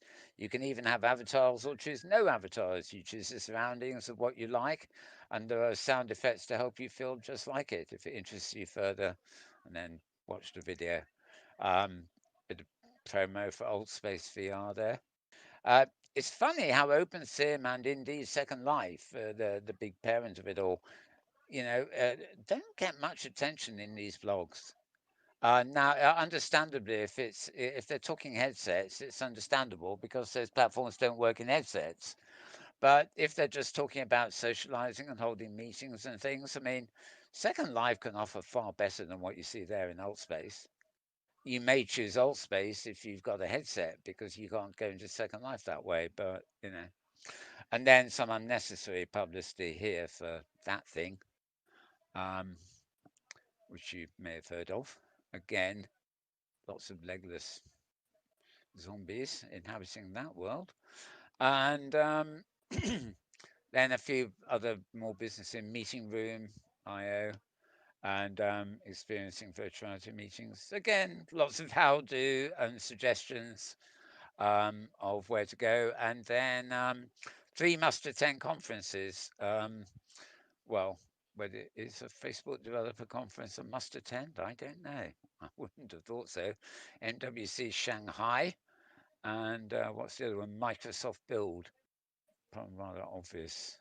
Um, so this site, by the way, I'll repeat it, it's queplin.com, Queppelin. And as it says at the bottom here, Queplin has a firm belief that virtual reality is soon going to replace the traditional forms of holding meetings remotely. We build VR meeting applications for companies and startups who want to launch their own VR platforms and need advanced features for their internal use. And then, of course, yeah, email us and find out more. Right, moving on. This is not Nora Jones. I wish it was. I love Nora Jones. This is somebody called Zora Jones. The website is Mixmagnet. It's a music website, basically. mixmag.net. And Nora's namesake. I can't. Why does she have to call herself Zora? It's just so. Never mind. Zora Jones is a leading dance music into virtuality. Um, and somebody talks to her about her debut album, 10 Billion Angels, and the virtual world she's actually been building for herself over a 6-year career. And where we moment when the world is more online than ever before, Zora hasn't really had to adapt to living life URL. She's an audiovisual artist from Australia who spent the last half decade building a singular sound and aesthetic that's rendered in mind-fucking detail in the fractal fantasy portal she helms with partner in lab experiments Sinjin Hawk. While mere mortals take their first steps into the metaverse, Jones and Hawke have already unveiled a virtual event space and augmented reality artist who goes by the name of Zubonic and an AV concert entitled Dream Rooms in the last 6 months alone. So, curious. I'm very curious here because I hadn't heard of her. Although I've heard of her namesake, but I haven't heard of her and all of these things. Um, uns- Lights off, hair standing on end, inspired by some of the vast, endless subcultures and niches of the internet, such as tentacle porn, what the hell, erodes video games and video game modding. She released her debut EP in 2015 and feels like the rest of us are only just catching up. So, um, something I might try and explore. I would need to. That's a nice image. Follow the links here. There's quite a lot she's interviewed, and there's quite a lot about what she's doing there. So you would need to go to mixmag.net for that. MIXMAG.net. And see what this lady has been up to for 6 years, or and only a debut album, which is interesting. So we shall see. Right, moving on. I'm going to upload VR, which is another site we all know and love, I guess. HTC, who make the Vive, of course. They This is rather interesting. 2021 will see Facebook push on its all-in-one headset, Oculus Quest 2. But Vive maker HTC also predicts the rise of another category of device this year, the all-in 2. Now, as far as I know, they're not HP themselves are not near launching an all-in 2. It seems to be their general manager, Graham Wheeler, um, uses the phrase to describe lighter VR and AR devices that don't house any computing on board, but are instead connected to a smartphone. And I personally, as you probably know from my rabbit holding now and again and stuff, this is the sort of thing I think would be the obvious thing. I put my iPhone in my pocket and I connect it to some devices that actually provide the virtual environment. And according to HTC, that basically will be the rise of a two in one. No, sorry, an all in two, not all in one. You get it? The exact opposite of our friends who are going to have a virtual world and headset, which is combined. That's definitely an all-in-one. An all-in-two would be a headwear that connects to your phone or something.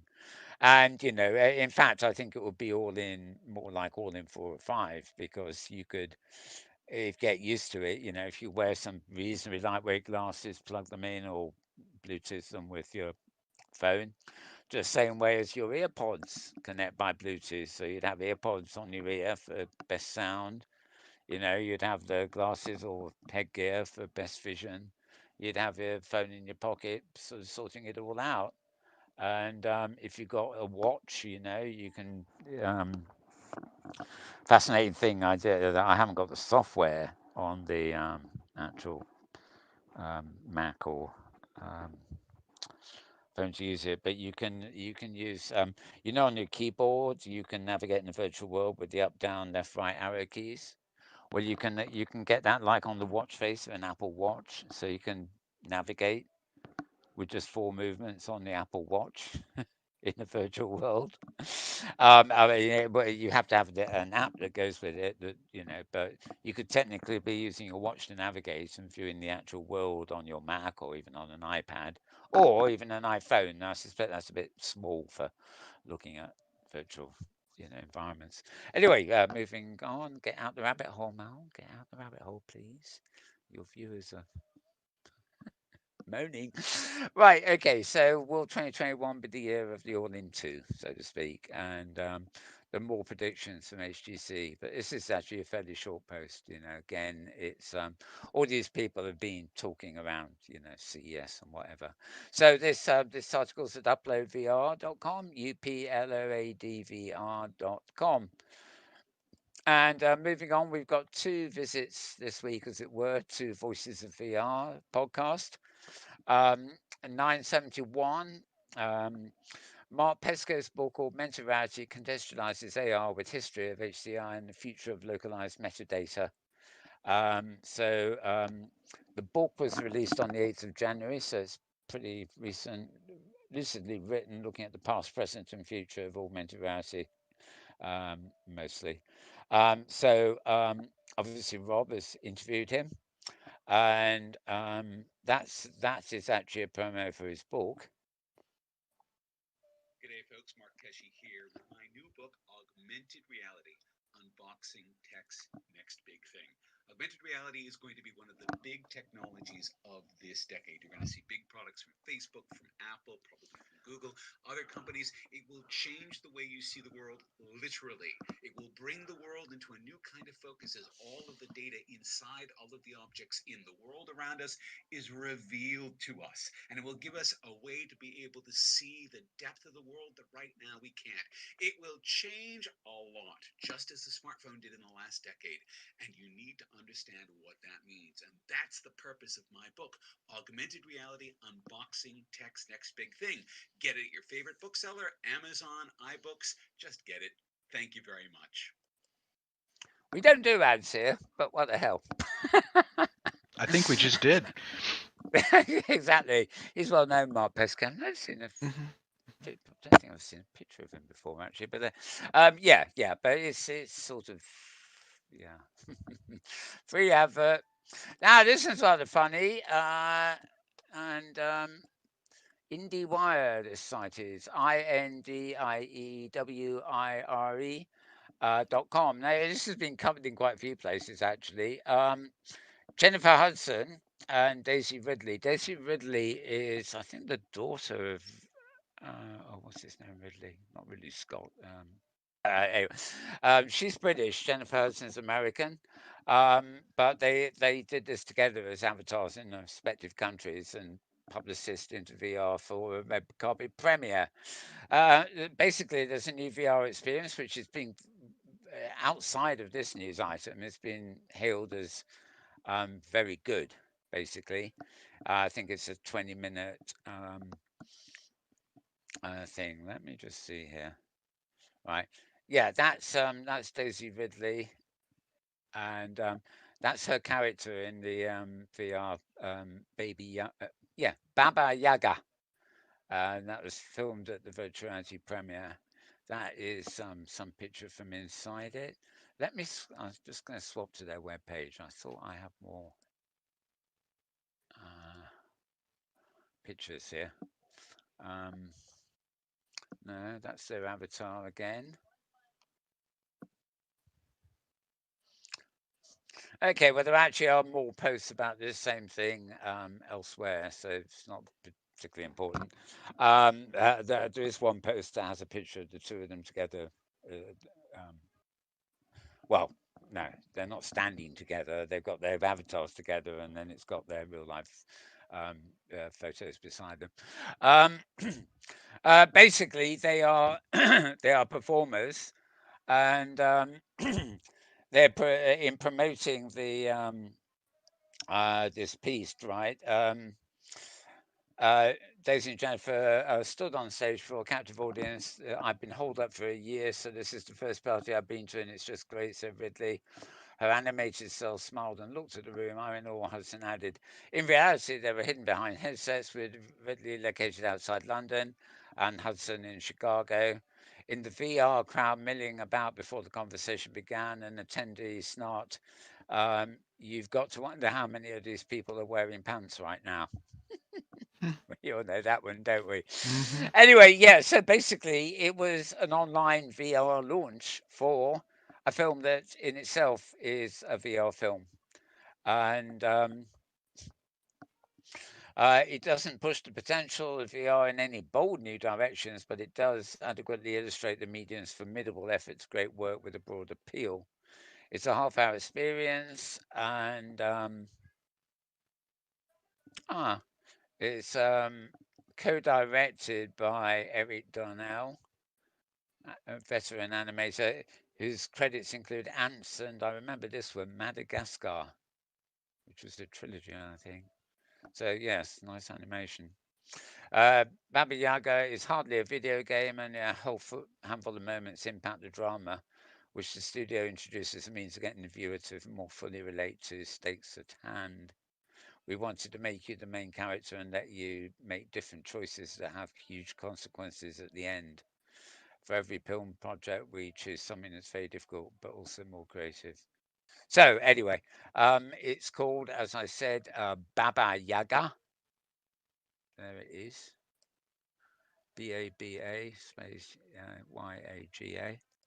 And I must say that picture looks very, nothing really special about it. But as with all animations, they have a style, and it's not actually until you see the movement of the animation that really make a judgment call on how good it or not it is. I've seen things that just look like pencil stick men. But the quality of animation has been so expressive. I think, I'm not sure I could do that. So yeah, I'm a big fan of animation. And it's very colourful too, very saturated colour, but nevertheless. So that post is at indiewire.com, INDIEWIRE. And we're moving on. VRscout.com. Back to a familiar site here, VRSCOUT.com. And this post is called Finding Peace Through VR Therapy. And it's about something called Visitations VR, which brings the world of art and science together to help lift the weight off your, sorry, the weight of the world off your shoulders, if only for a moment. I know almost had that moving your shoulders off the world, but never mind. Right. Equal parts meditative experience and immersive art project. Visitations is a VR art therapy app designed to help you center your mind in a way where you feel whole again and completely refreshed. And they talk more about it there. And then you have a TED talk by an authority on the matter. In general, I think, rather than this particular project. Um, Created by award-winning designer David Lobster under the moniker of Light Clinic, they want to use VR as a way to uplift and heal users through digital technology. Each vignette inside the visitations are based on real lessons in neuroscience and psychology. The power of VR to change people's minds is just beginning to be understood, they said. And Okay, this one is a video of one of their um, spores. This one. Now, you're not going to watch all this. It's 45 minutes long. Or you might want to watch it all, in which case you could go and see it. Um, Rather nice though. Um, I'll tell you what we'll do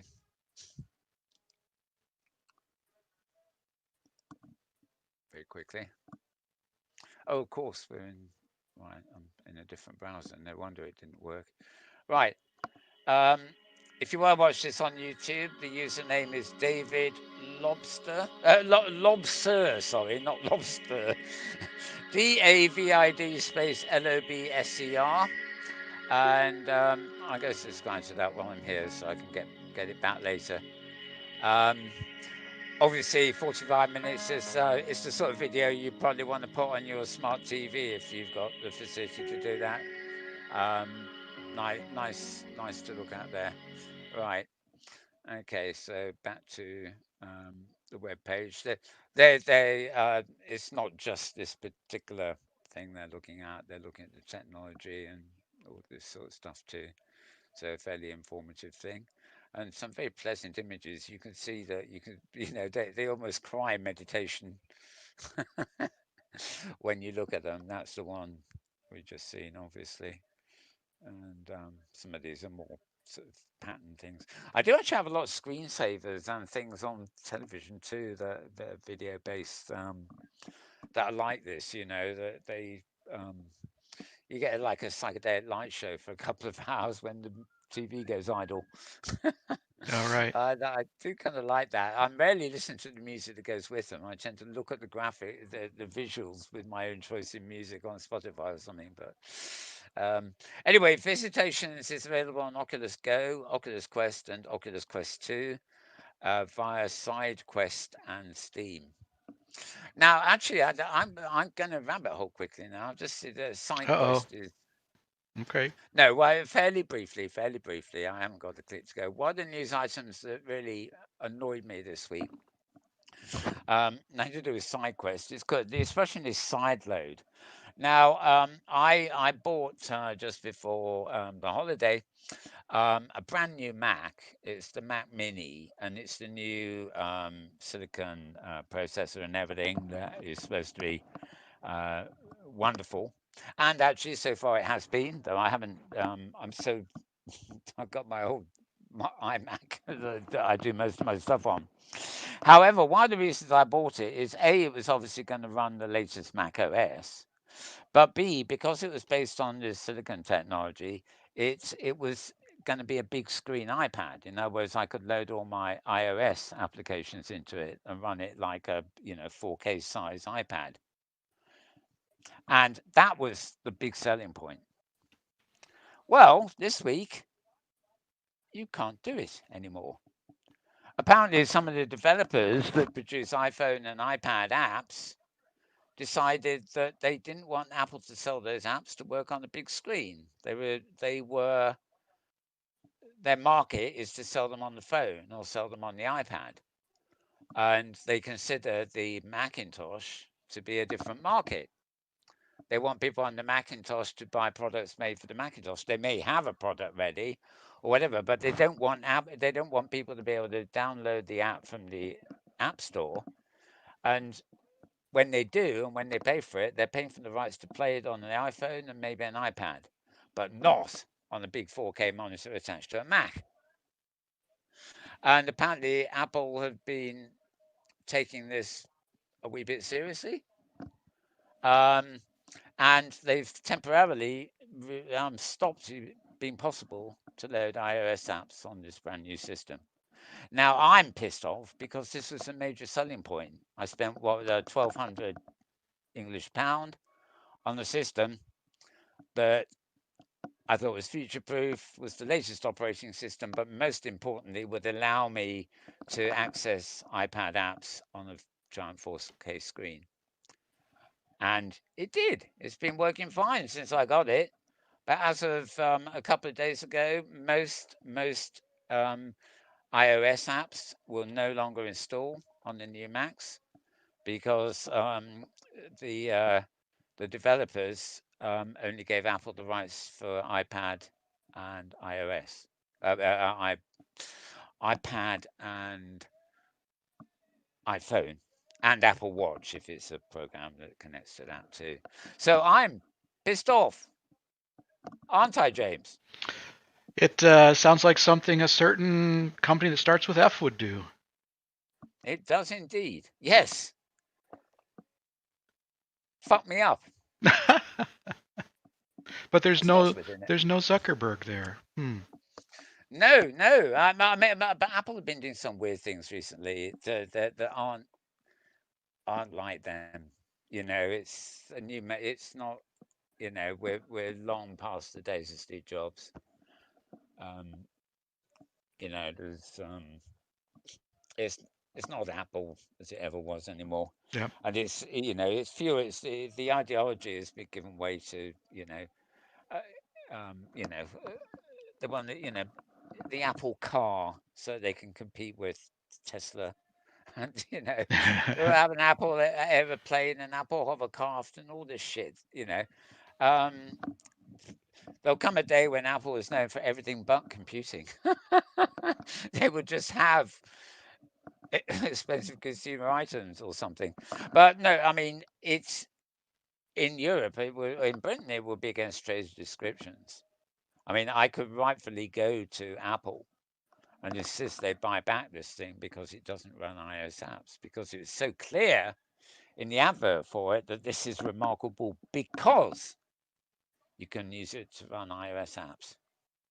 Side loading was the expression. Knew I meant to mention this, but it was the reference to side quest that made me think of side load. Oh yes, something else I intended to moan about. So anyway, that was a quick moan. I'm going to get out the rabbit hole, All right. and All right. I'm going to return to I'll voicesofvr.com remove to the ask. rabbit hole graphic. There we go. Oh gosh. Oh, I'll have to watch the playback to see that. But Fair warning. okay. Yep. You can't project it on the screen at the side, so I wouldn't have known. Right. Okay. This is our second visit to Voices of VR. Voices of VR podcast this week. So you want voicesofvr.com. VOICESOFVR.com. And this was the earlier post in the week by the look of it. Augmented virtual reality with Aardvark.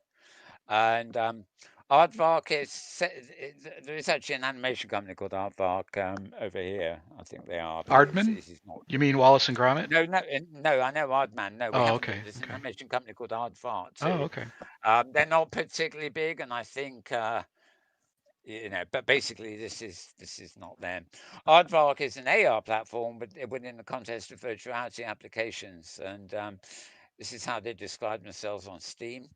Hang on, let me scroll down here so you can read it while I'm reading it too. Aardvark is a new kind of web browser that allows users to bring multiple interactive 3D gadgets into any Steam VR app. It extends the open platform of the web into VR and lets anyone build a gadget and share it with the community. Aardvark gadgets are inherently multi-user, so it's easy to collaborate at the Aardvark layer with people you are in a VR experience with. Now, this could be interesting. Now, they're talking about AR, but they're also talking about extending the open platform of the web into VR. So, presumably, if you're using Steam to access a virtual world and you're able to, well, they got some demos apparently up there too. Anyway, you're able to load these Metachromium WebXR overlays, and you can collaborate on one of these overlays while you're in the virtual world that's underneath it. Now, this sounds like it's got a lot of potential, though it's not. It's not very clear. Exactly where it's going, but it's called augmented virtual reality. So it's a mixture of AR inside VR, or on top, or actually, it sounds more like a case of on top of VR. And they did a Pluto VR in December demo that integrated their telepresence app with our AR gadgets and Metachromium WebXR overlays. and gave a taste of how multiple applications will start to interact with each other within a spatial computing environment. Aardvark and Metachromium are both overlaying objects and layers on top of virtual environments, but they're taking different approaches. Metachromium uses WebXR depth maps to composite the pixels on top of existing virtual environments, whereas Aardvark is tracking your head and hand poses and attaching declarative web app objects to these reference points or the room's center. Oi, this is fun. Okay, now the Aardvark have Ludwig at Aardvark has a white paper which says why he thinks this approach could be easier to scale in the long run. And given the success of WebXR and things like that, and Mozilla Hubs and stuff, I mean, the idea that you can imagine you've got a Mozilla Hubs room, and then you've got something else that's a bit like Mozilla Hubs, but is not the environment, but is object based, and that is floating on top of, but synchronized with the Hubs room, and you are meeting people there. So it's like having these fairly basic virtual reality environments and augmented reality objects on top of them.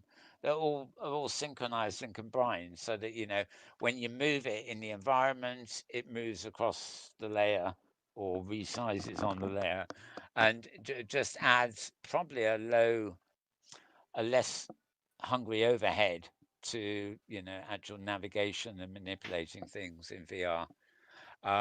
Using things like React, which is JavaScript code. And well, if you want more about it, you better read it here because I can't summarize. I understand this very much, and sounds very great, but I'm not really um, the best able person to describe it in real layman's language, as it were. So find this post at voicesofvr.com. Obviously, I'm scrolling down here, the notes and everything, but in fact, the reason you're coming here is to actually listen to the podcast itself, which, if I recall, is about an hour long. So very interesting one. This Kent By just finds stuff. It's amazing. And um, um, yeah, I've downloaded a long stream of stuff from the OpenSyn conference at the end of the year, and I was planning to just extract my interview with him because it hasn't been published anywhere yet. But the actual main stream that I'm trying to extract it from is 11 hours long, and none of my video editors will allow me. Well, two of them load it, but they won't allow me to scroll through it to find the bit I want. It's just too heavy. But we'll get there. There will be a version of my interview with him up somewhere, sometime before too long, I hope. But meanwhile, you can listen to him, and two podcasts a week should keep you going. Right, I'm moving on now to that's voicesofvr.com again, as I said. Moving on to virtualityreporter.com. Um, well, if you like this sort of thing. Right, a scientific report shows that virtual reality creates a realistic illusion of gender shift. I've got a feeling it's an excuse to put that picture Yeah, on the top of their page. lingerie shift. Yeah, well, I'm not complaining actually. Anyway, well, she's got a headset on, so it fits. I mean, even the lingerie fits. Sorry. Right. Yeah, for TrackReporter.com, I think this is the one that has a whole porn section. So this might be just they might have slipped us into the main news, but no, it's actually a serious article. A new scientific study researches opens the door to infinite possibilities for virtual reality porn and 3D sets games. Findings in the report will certain prompt adult VR film and game studios to produce, I think they mean, new porn and games according to the research result for people who wish to have virtual sex in a different body, possibly with a different gender. Okay, it's a report from Nature. That's sort of serious. A suggestion shows that participants in the research experienced realistic gender shifting sensations that they felt like they're actually in body of somebody of the opposite sex. So on and on and on there. So you find this virtual reality reporter is three words squashed into one: virtual reality reporter, but no spaces.com. And we've come across this before a long time ago, even in 10 years ago in something like Second Life. Tom Bostoff and things did research on this, as did one of the chaps at Metanomics and a few people. And it's very simple, a male person makes a female avatar for themselves.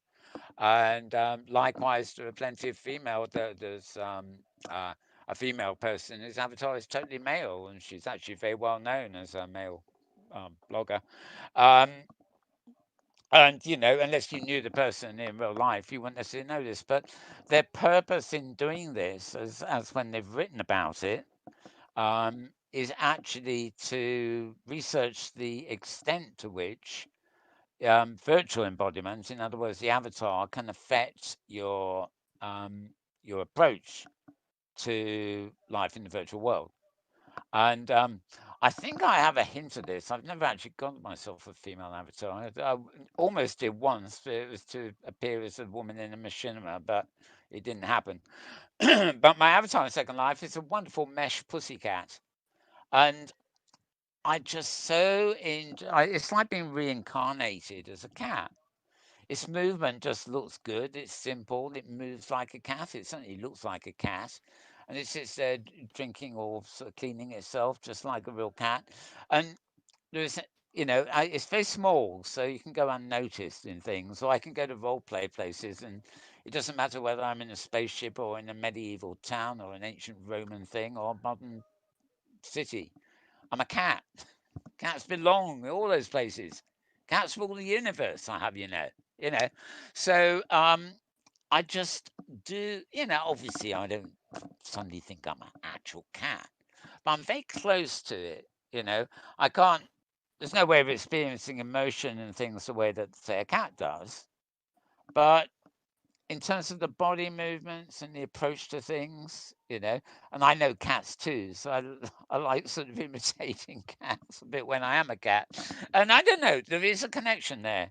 So if it's simply changing a human body sex, a male real world person being a female avatar or vice versa, I mean, it is quite plausible, and it's also been done with not just gender stereotypes, but racial ones too. You've got black men or black women who, sorry, white men or white women who play black characters to better understand the divisions, and talk about Black Lives Matter and things. Even in somewhere like Second Life, there is research shows that an avatar who is a black woman, right, is treated differently from an avatar that is a white woman. Not by everybody and everything, but generally some of these odd things that happen in real life actually extend to the virtual world. So when the person you think is a black woman, um, in reality is a white woman seeing how it feels to be black. Yeah. So there's a lot of things like that go on. Um, and there's some quite important research comes out of that because it gives you a feeling for the way some people react in certain circumstances to very subtle things, but why, if I was wearing a white woman's avatar, you wouldn't say that to me, would you, kind of thing, you know and a bit like real life, but infinitely safer, I should think, given the way we're going these days. So anyway, moving on. It's I quaint. did want. It's quaint that they call it research because it's just another. It's just another day in VR chat. Yeah, well, it is. I mean, when it's research, it simply means that some academic somewhere has possibly got somebody to cough up some money Hmm. so that they can go in there, play, and then write down their experiences and sort of use nice big long words to make it sound like it's an academic exercise. which it's always about, really. I mean, you have to be an academic to understand that language. So I'm not saying they're not real researchers, but I'm saying is, they'll research anything, especially if there's somebody would pay a researcher to research something, they'll do it. It's like any other Just another job. day in VR chat. Yeah, I research stuff all the while, and I'm not paid to research it, That's so right. I'm not even a researcher. I just research by doing it. I do all my Twitter feeds and all this stuff, and like this show Right. and stuff. I don't even have a researcher for this show. You It's don't, just a right? summary. It's just a summary of what I've done in the week. If I had a research, one of the things with our companion show when it used to be going on in World Review is to bring a panel or a guest in.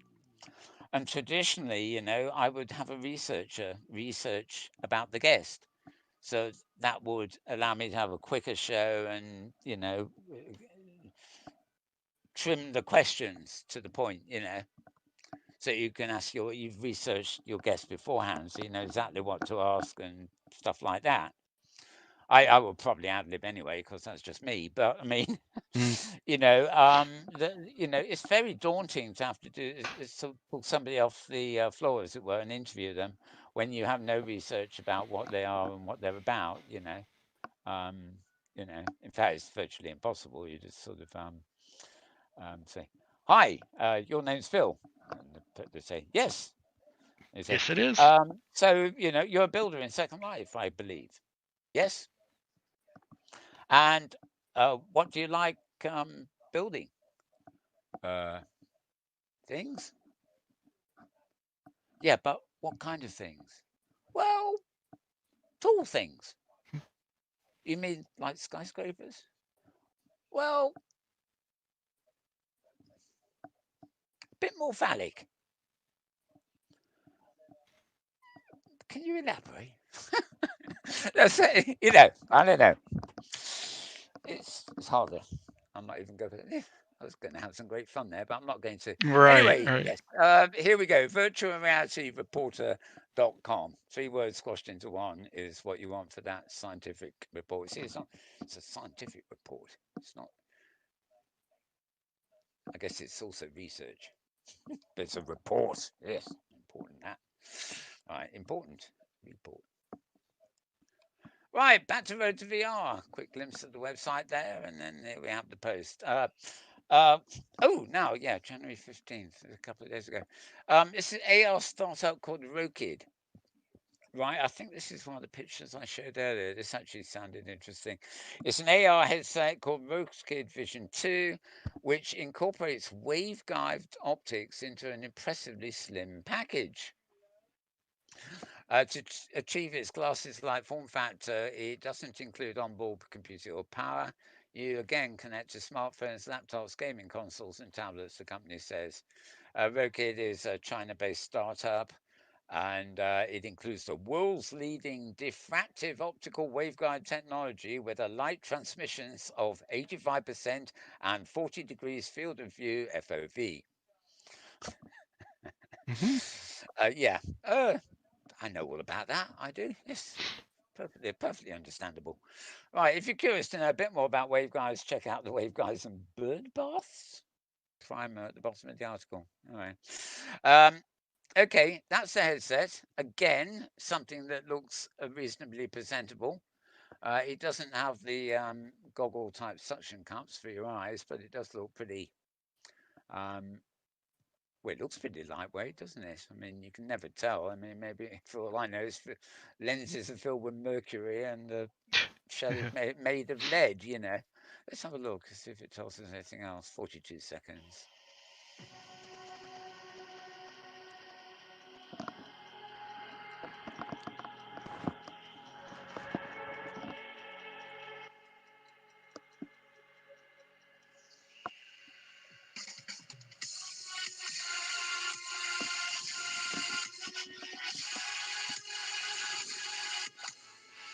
Wow.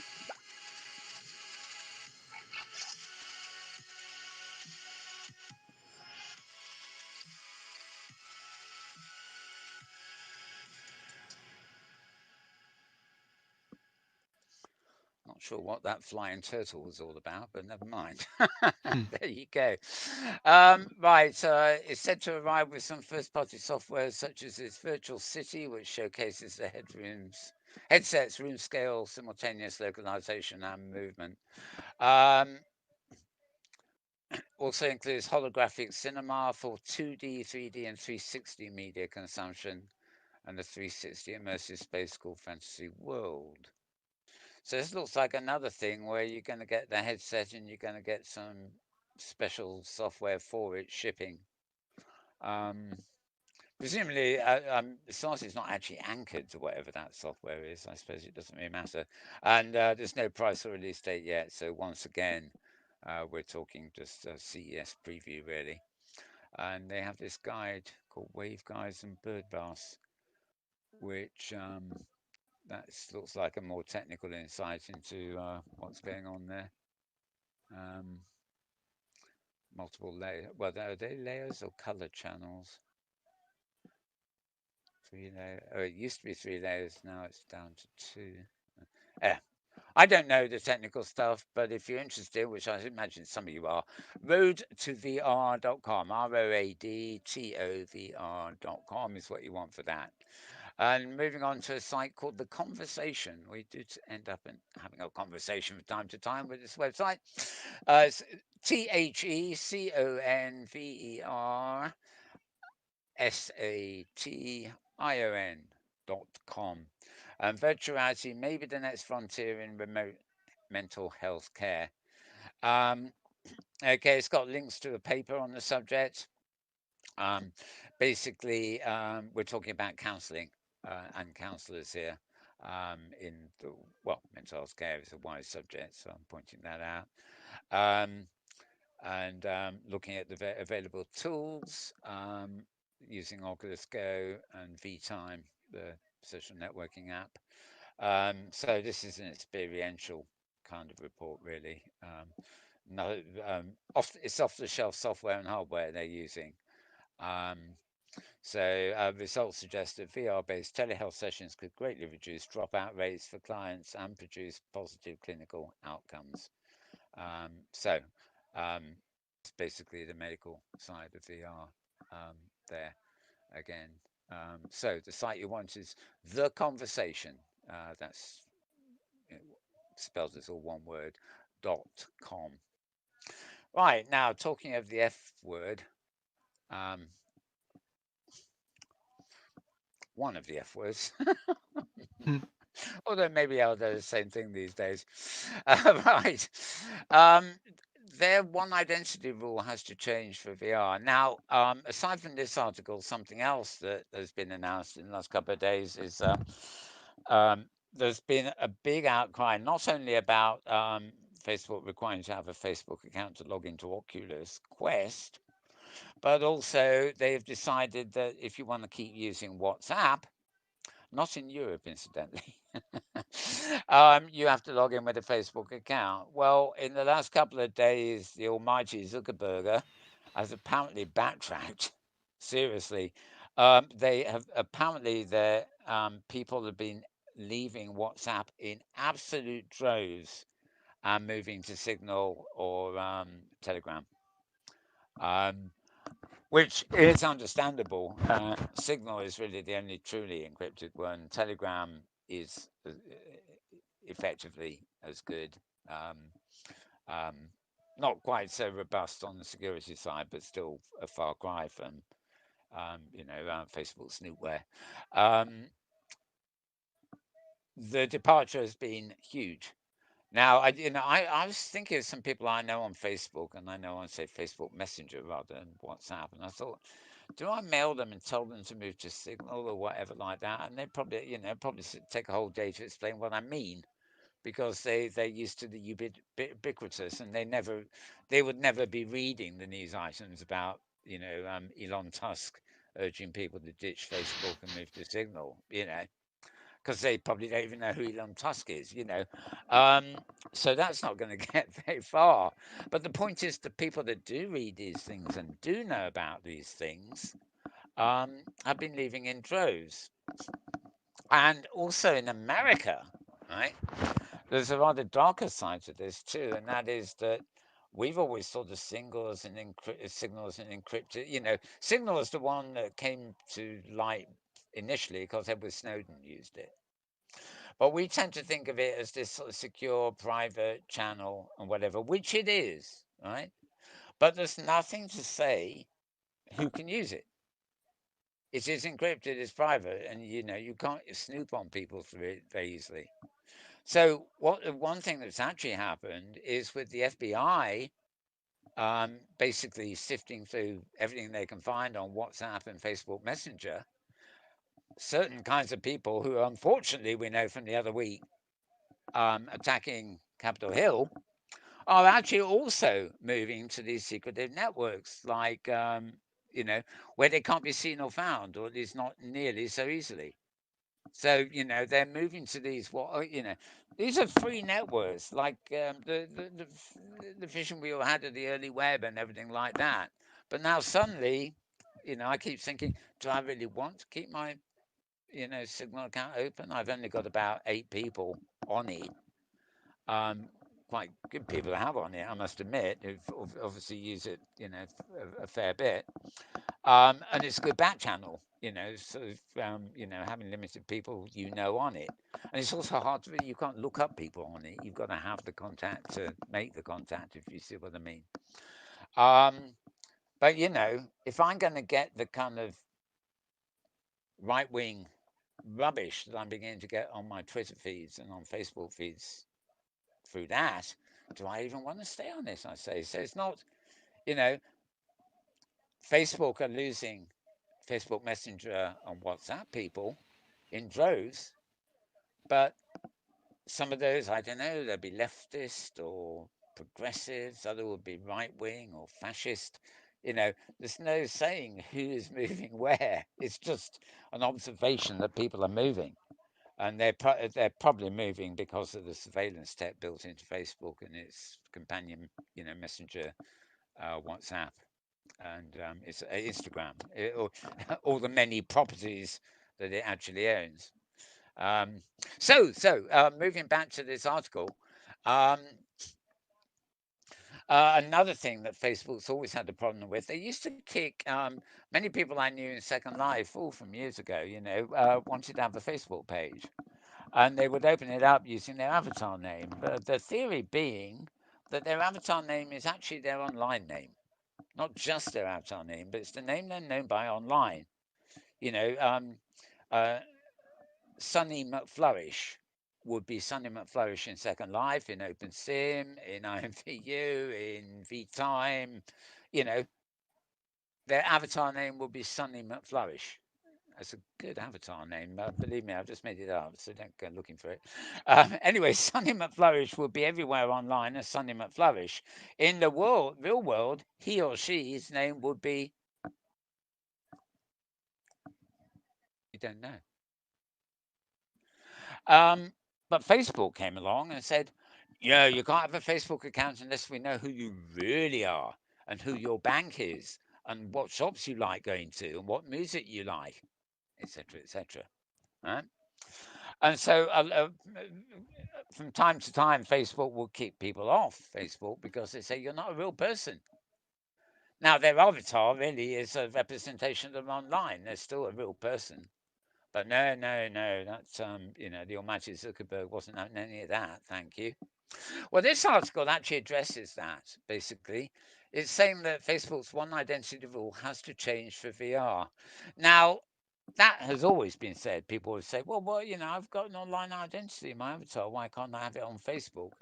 But it's actually changing now because of all the things Facebook is doing. In 17 years, Facebook has gone from a college social network to a potential gatekeeper for the world's newest computing platforms, augmented reality, virtual reality.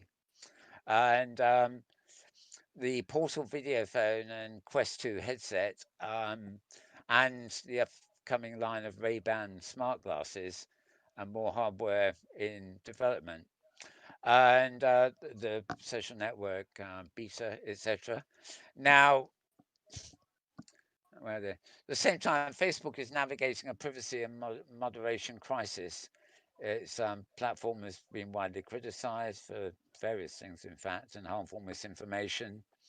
And these problems will almost certainly follow the company into VR and AR, complicating the already thorny questions about privacy and autonomy in these new spaces.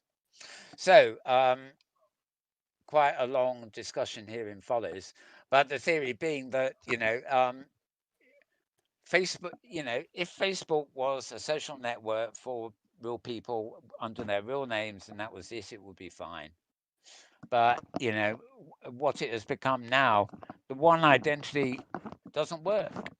Um, Forget Facebook even exists, The majority of people online have a different identity from their real identity. They might have an email which is real name at realname.com, but they also probably have another email address which is um, head in the clouds at Yahoo. Sorry, well, yahoo.com would do, or Google, Um, and this is regular, normal people who really just don't want to be, visible. It's a pain in the arse, actually. I mean, I have a nephew who's on Facebook, and I can never find him because his username is something like, fragilistic expialidocious or something atrocious that I can't remember. So it's hard to look up, but that's, I don't think that's Facebook actually. I think it's a messenger account, but never mind. But you get the idea.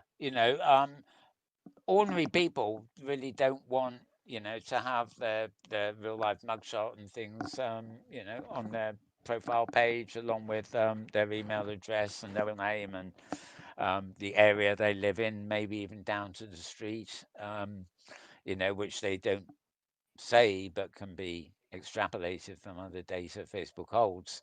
Um, you know, they're instinctively against that. It's like in this day of pandemic, some people are, talking rubbish about conspiracy theories about, the virus is a hoax. It's all about surveillance. I mean, that's patently bullshit. But, you know, some civil rights people are actually raising issues like saying, well, 2 years down the line when all this is over, how much of that surveillance tech will remain in place? Now, I personally don't think our government is thinking that far ahead at the moment. They want to get the economy working again. I don't think they're too worried about surveillance at this point, but there will be a temptation, to keep a lot of the new infrastructure that has been imposed for health reasons to be kept in place for other reasons. And only time will tell whether they'll resist that temptation. But getting back to Facebook, Facebook is bigger than many countries. Just let that sink in for a minute. If everybody on Facebook was uh, a member, ahead in the population of a country, I think it'd be the size of a continent, not a country. Everybody, half the world's on it. That is massive numbers of people. So they have more weight than many nations. You know, in terms of influence and whatever. So they should maybe consider the idea of being a host for online identities as opposed to real identities, or maybe a host for both. Although, to be honest, the worst thing they could do is say, "Oh, well, you can have an avatar name now, so long as we know what your real name is too," and link the two together. That would be a Zuckerberg mistake, of course. But yeah. Anyway, read this. Sorry, just read this article. I think you know where this article is. It's where we have an engine, and I completely forgotten about Oh, it. it is. Okay. That's it. The website is room.buzz, VRROOM.BUZZ. And I'm going to move on, which is the only way I'm going to get out of that rabbit hole, isn't it? Right, I don't know moving if there's on. any, I don't know if there's a way out. Yeah, I know. I'm permanently stuck. Right, this is very sad news because this was actually quite a good platform. It hasn't gone.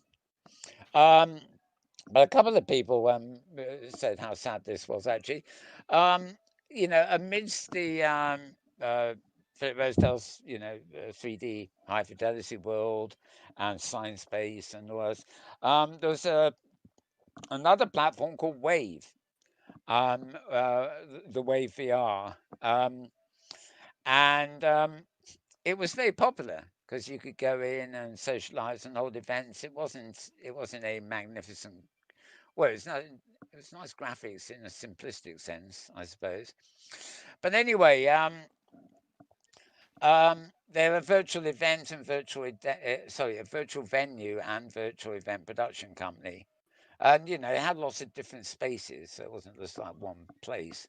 But they've decided to move away from virtual reality in the last 2 years, mostly, in favour of distributing virtual performances to a broader audience through non-immersive media channels. Well, today the company announced it has deprioritised its VR app, which will officially shut down at the end of March. And Wave says the move will allow it to focus on bringing more fans to experience our virtual events on popular streaming platforms. It sounds to me like they're going to convert their events to something that can be filmed. In other words, they will, they'll have a behind the scenes virtual reality venues, and they will bring virtual events online, but they will try and gain more traction by streaming them. A bit like you go to a concert and watch the stream on YouTube. Or as they say, other popular streaming platforms. They don't actually say what. I mean, there are some of the music platforms that stream concerts are actually less well known because they are actually pay for. They charge you quite a lot to watch a concert. It's about the same price they charge you for downloading a Blu-ray. Um, so I think their success here will depend. If they're on YouTube, then they probably stand. It's probably quite nice to sort of see this stuff appear on YouTube. But if they go to a rather more obscure delivery system, then I don't think they will succeed in gaining a bigger audience. If anything, they'll probably just fizzle away with a very small audience. Um, anyway, their CEO is quoted there. They give you a bit more background information, but basically, as of the end of March, no Wave VR app anymore. So yeah, a lot of people a bit sad about that. Right, moving to uploadvr.com again. CES Consumer Electronics Show 2021. 5 cool announcements you may have missed. Well, it's it's slim pickings, is it? If they can only come up with 5. But anyway, Panasonic's slim refresh was, as I said, I like the sound of that. Nolo's new standalone. This is actually a headset and basically untethered headset. It's a Chinese company, Nolo. They're a mainstay at CES apparently, and they're showing off new tracking solutions and headsets. Richie the Robot. Well, we may come to this short. I'm going to play it here because I know we're hard on time.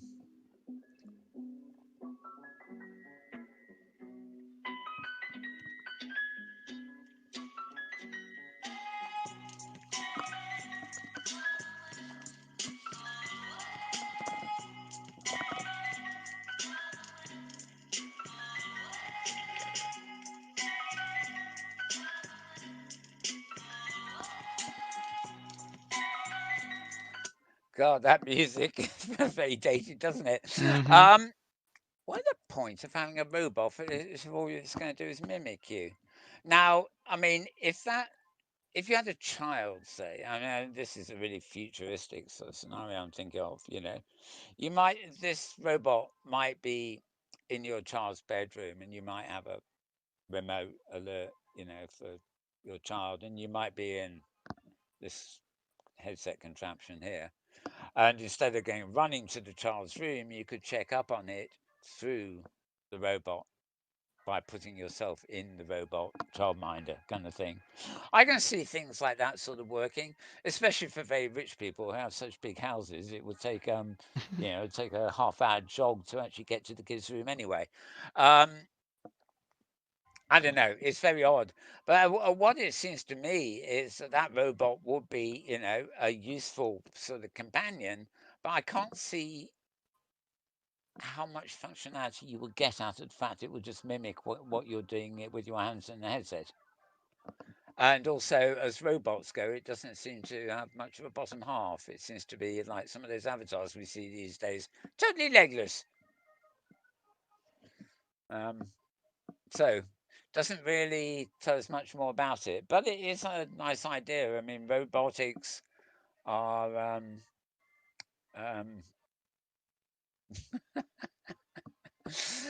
leaps and bounds is the expression, isn't it? Mm. It's um, well, Reachy the robot is a humanoid robot that's controlled using a Valve Index headset. You move your hands, Reachy will imitate you, twist your head, and follow your direction. It's an idea we've seen before. It might not have much to do with VR presence and immersion, but it has endless potential for safety and convenience. Could we get Richie to run out to the store for us? Well, no, you could, but you'd have to still have to run because it's you're operating it. It's not an independent robot that where you've got you're hooked to it, you know.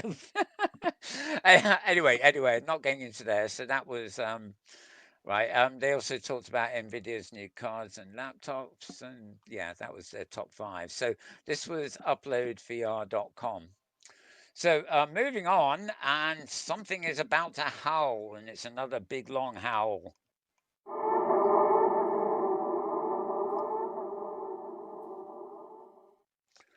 Right. So skarghost.com again, SKARREDGHOST.com. The best AR and VR news from, guess what, CES 2021. And this is no mere 5 things you might have missed. This is 500 things, including the things you probably should have missed. He's really gone into depth here. And I don't think he was there. Sorry, what am I talking about? Of course, he wasn't there. Nobody was. But he seems to have just rounded up everything he can. Tradition is tradition, and every year I make a summary of the best XR news from CES, he says. See this long post from last year.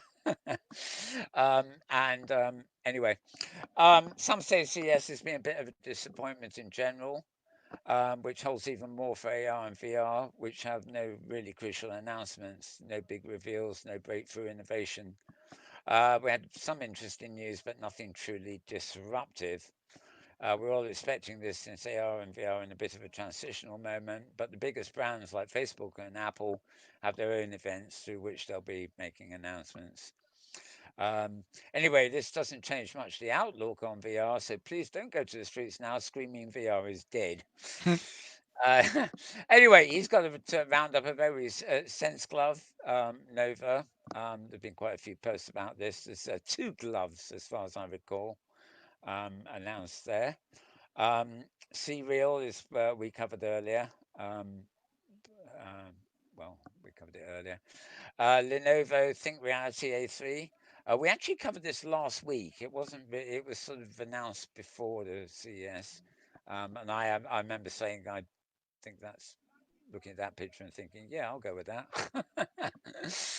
The Panasonic VR glasses, of course, and our friend with the goggles again, which is the same thing. Vuvix next generation smart glasses um, came out there. Madison Beer held a VR concert, and don't know who that is. A VR conference with no name on it. Well, the concert, sorry. Madison Beer. Anyway, as you that presumably is the performer and motion capture and mic and everything else on there. Read more at Upload VR. Right. Google AR cloud streaming was announced. Uh, a company called Pollen Robotics produced what we just looked at, actually. AMD, Intel, Nvidia, Nolo, other news. There's a bit on on Sony, B Haptics, and our own new hyperscreen for your smart car or whatever. Galaxy Smart Tags. These I think are like the Amazon tags where you stick a tag on something so you can answer. Find my tagged thing instead of find my phone, that kind of stuff. Oh, okay, and that seems to be it, at least in this reading view. So, scarghost.com, SKARREDGHOST.com, for that fairly long roundup, at least, of from CES. And yep, the last of the standard, yeah, the last of the Malbones fees here. Yeah, see, we're there. We're not finished, but we're at the halfway point. Right. What Hollywood got right and wrong about AR and VR? Just a curious article here. This is at Upload VR, uploadvr.com. And talking about writers have speculated about virtual reality and augmented reality for decades. And they're taking a look at how close film and television in the past got to the actual tech that really exists today. So what they got right, Lawnmower Man, is that right? Existence, God, I remember all these. Black Mirror, that's not so old. Um, Kiss Me First, this is a British show, and I think it only came out in America fairly recently, but that was fun. That really was fun. Minority Report, of course. If you're into VR and stuff, you will know many of the. I don't know that one. Avalon. Interesting. Um, Disclosure. And, well, I'm not going to go down them all. The point is, you click on the link to Upload VR and you go read the article for yourself. Otherwise, they wouldn't be publishing it, would they? Right. Uploadvr.com for that one. Right. So, moving on. The next couple of things, actually, you do have links for at twitter.com/Metaworld News. All the previous ones, by the way, was /.com. Sorry, /.com. Twitter.com/Malburns, or one word. But now we're moving to twitter.com/Metaworld News. Just a couple here, really. Zero Worlds, right? This is a YouTube embed, and let's see if we move this to a better position, really. There we are. This is Zero Cheese, and this is right here in Sansar. It's about a region called Zero Worlds.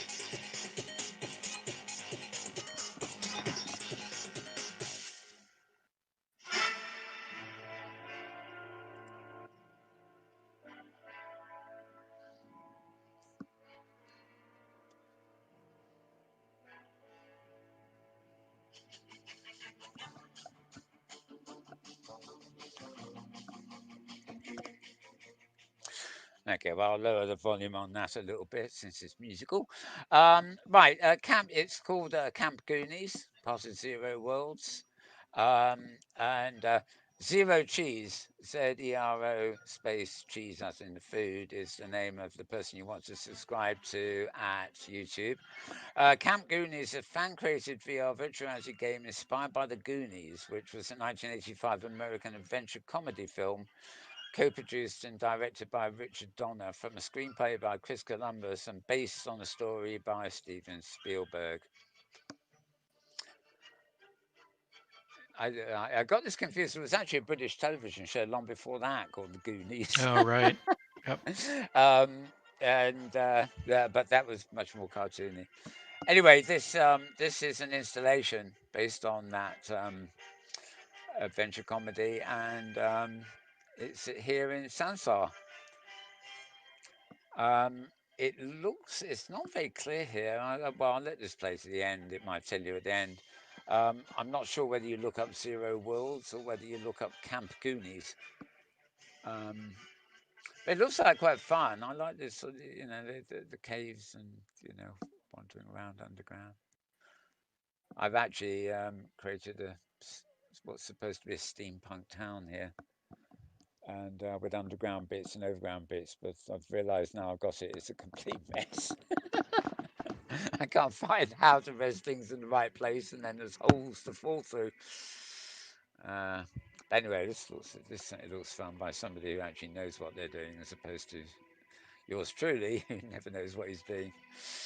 Uh, very moody, colourful, lots of lighting and shadows and stuff. Quite a lot of quite a lot of work gone into it. It's quite apparently lighting and stuff is relatively easy here in Sansar as opposed to in some of the other.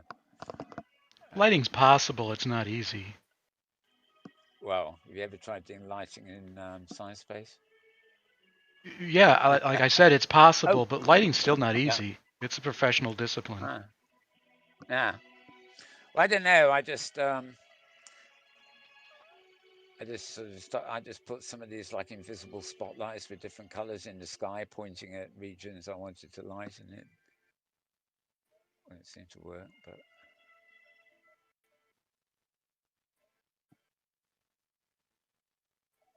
anyway, that's only 20 minutes to go.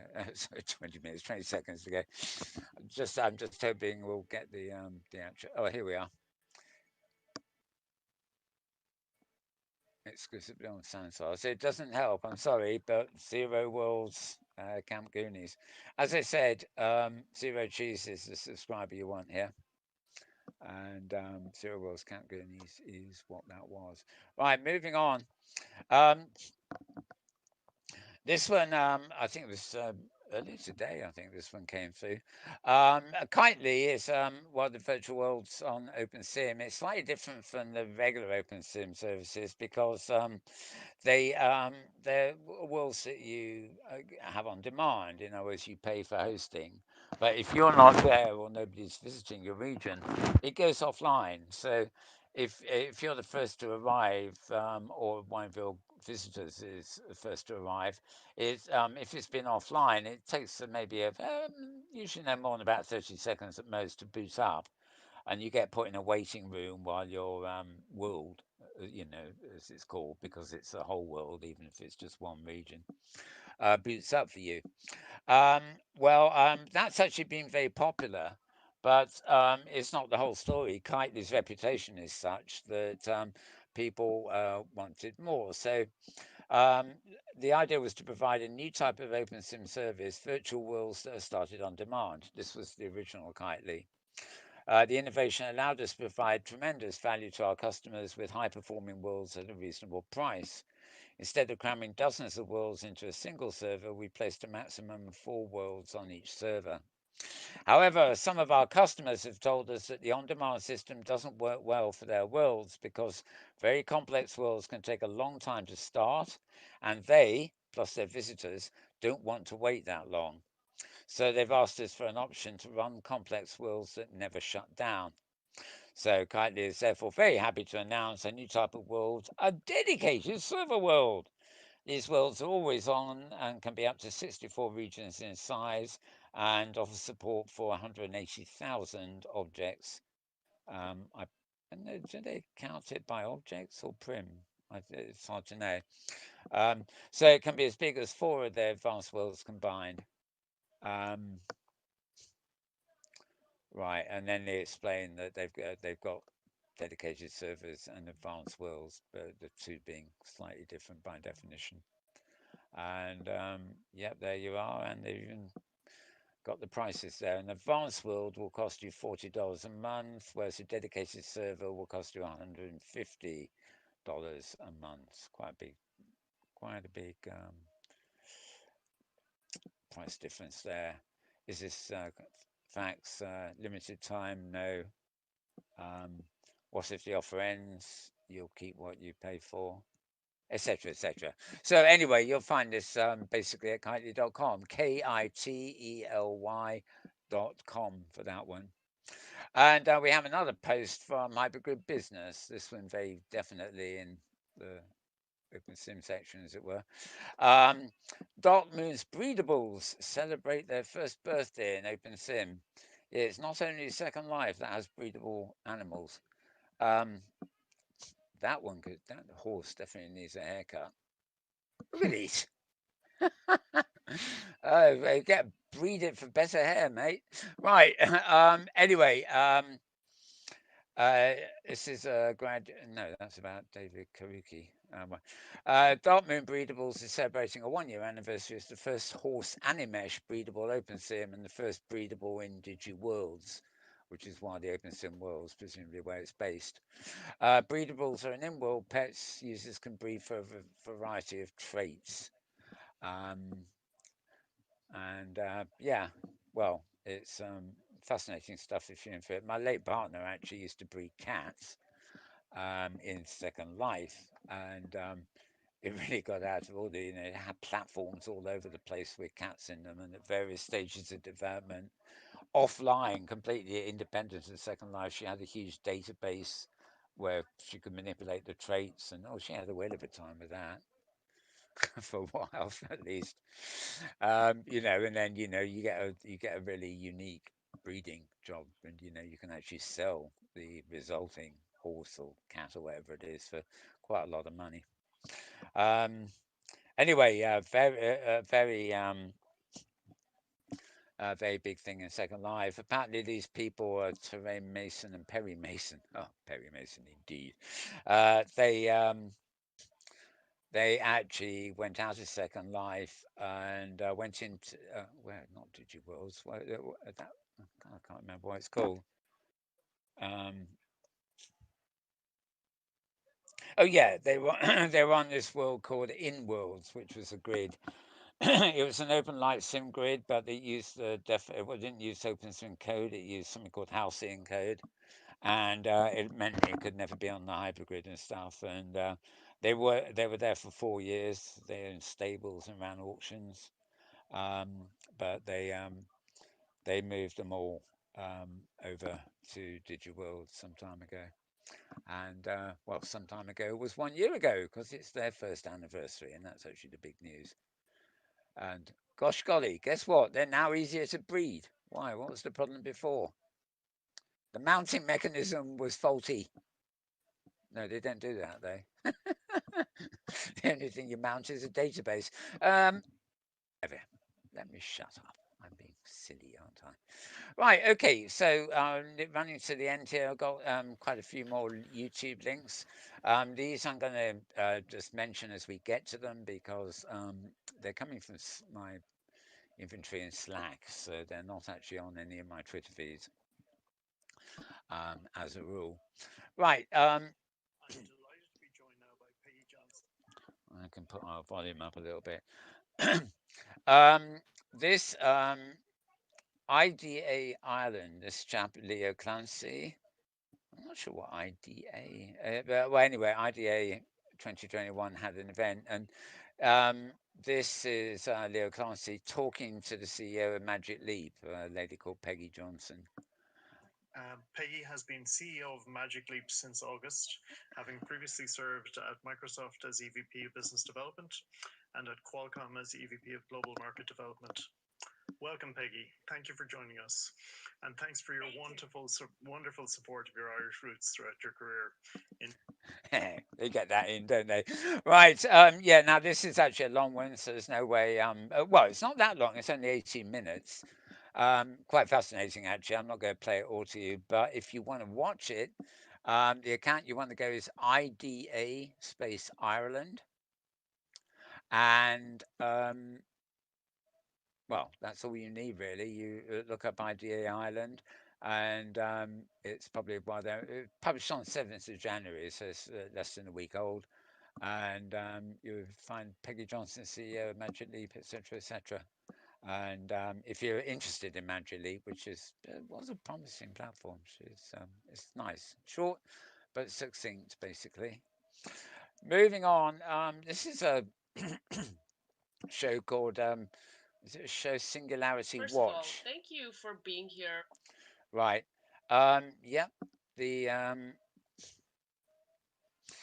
Singularity Watch. This is actually quite interesting because they're looking at free speech and privacy online and stuff. Actually, I will subscribe to it. Oh, I already was. Okay. Um, so I've never come across them before. as an Avatar show. But here you are, Singularity Watch, Series 1, Episode 7. So I did bookmark this and plan to go back and see what else is there. Um, they've got an Avatar's.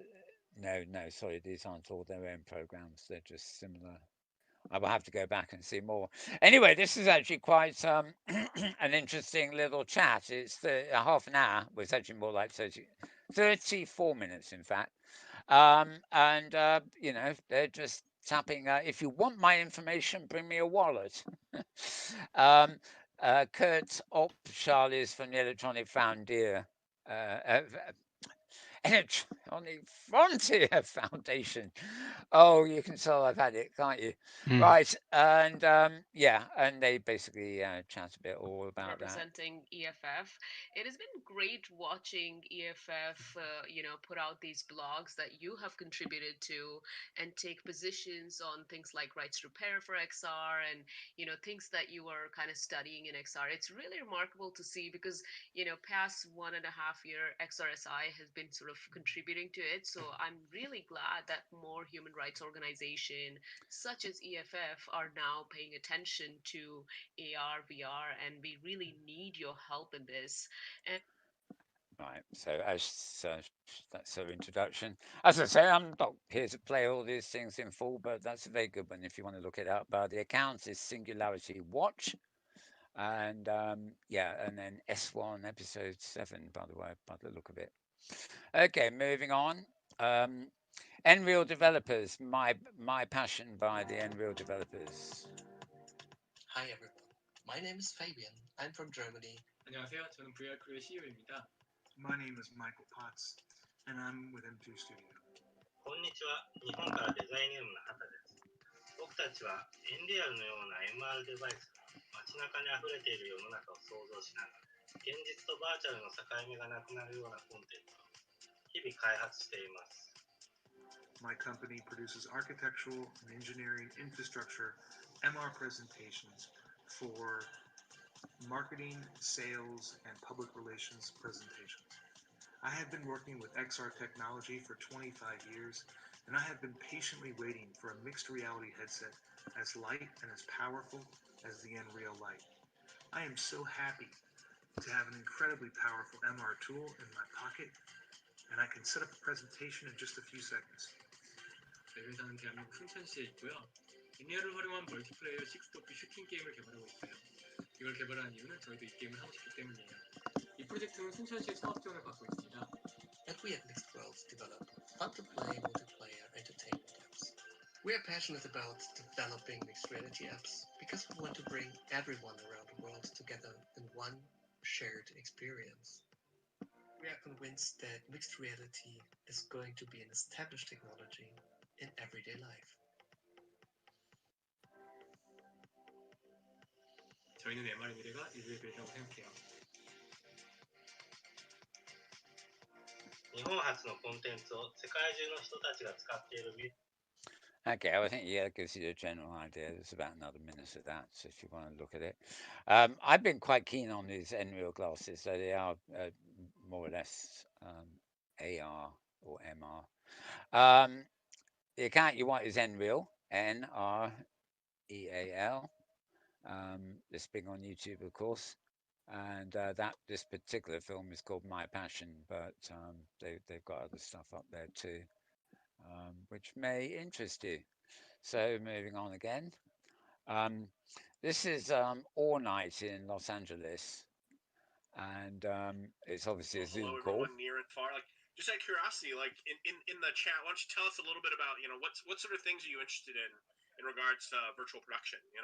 What does this term mean to you? What are some concepts you're interested to hear about? We're going to really do a kind of a basic overview as well as talk about some of the specifics that our experts on the panel focus on in regards to the technologies they work with.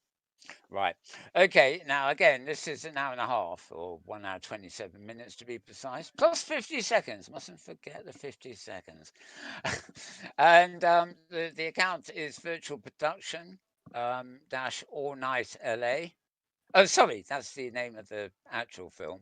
The account is AWE space dash, space augmented, space world, space expo.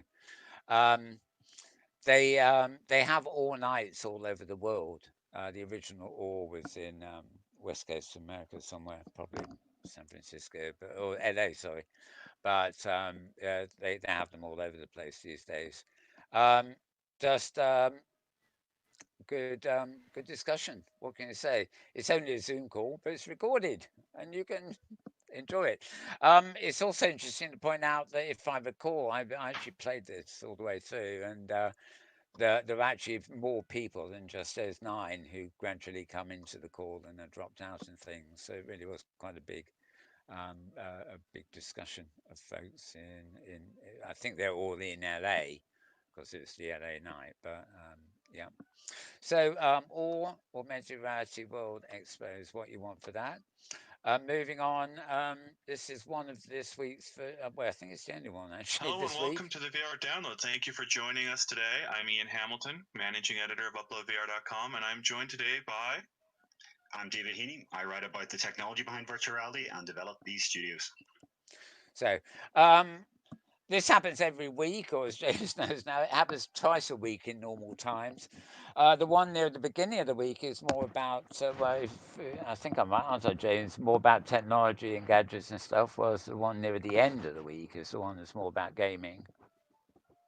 Mm-hmm. Yep. Yeah, I've got it right. Confirmation has just been delivered by my friend James here. Right, okay. So half an hour. This one, not going to play it, of course. They're looking at Quest sales figures, Samsung's patents, and Nvidia's frame. The account you want is Upload VR. You see it there. UPLOAD, lowercase, then VR in caps. And yeah, they usually have about 2 a week. I think this was the only one we actually had this week. Moving on, because we need to. This one is 35 minutes. And it's, let me see. It's Meetin VR, MEETIN, and then capital VR. Um, and this is actually quite interesting because it's an interview with somebody called Timu Toke. And he's actually co-founder and CEO of Wolf 3D, which is one of the world's leading avatar providers, and a Fortune 30 under 30. Oh, and Fortune 30. They discuss VR avatars, VR meetings, and the metaverse, and much more. And the interviewer is Christian Emmanuel Anton, who's the co-founder and CEO of Meeting VR itself. So Meeting VR is the channel you want.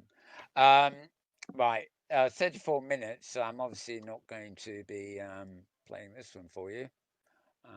Let me just get our frame. Trying to move it without resizing it. Right, okay.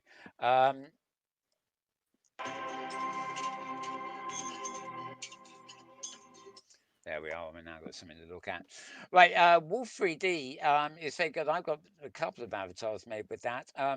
You basically, it all works in photographs. It doesn't cost you anything to make an avatar. Once you've made it, I have one I imported into high fidelity when it was 3D.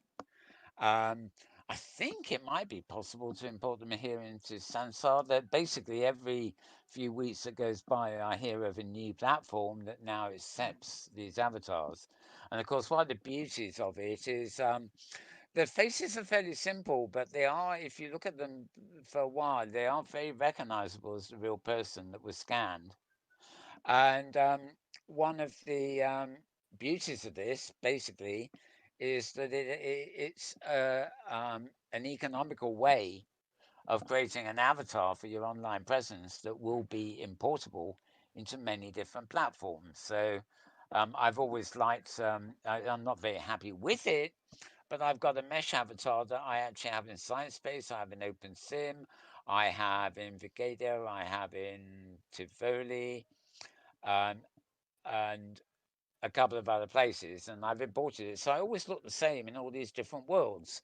Um, Unfortunately, I haven't managed to import it here into Sansar, which is why I look fairly boring. with a hat and shades.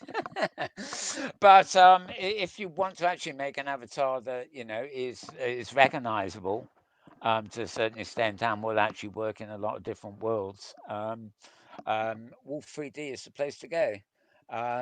It's Wolf, WOLF, and then the numeral 3, and then D. But the D is in capitals, as in wolf, the animal, then 3D, all caps.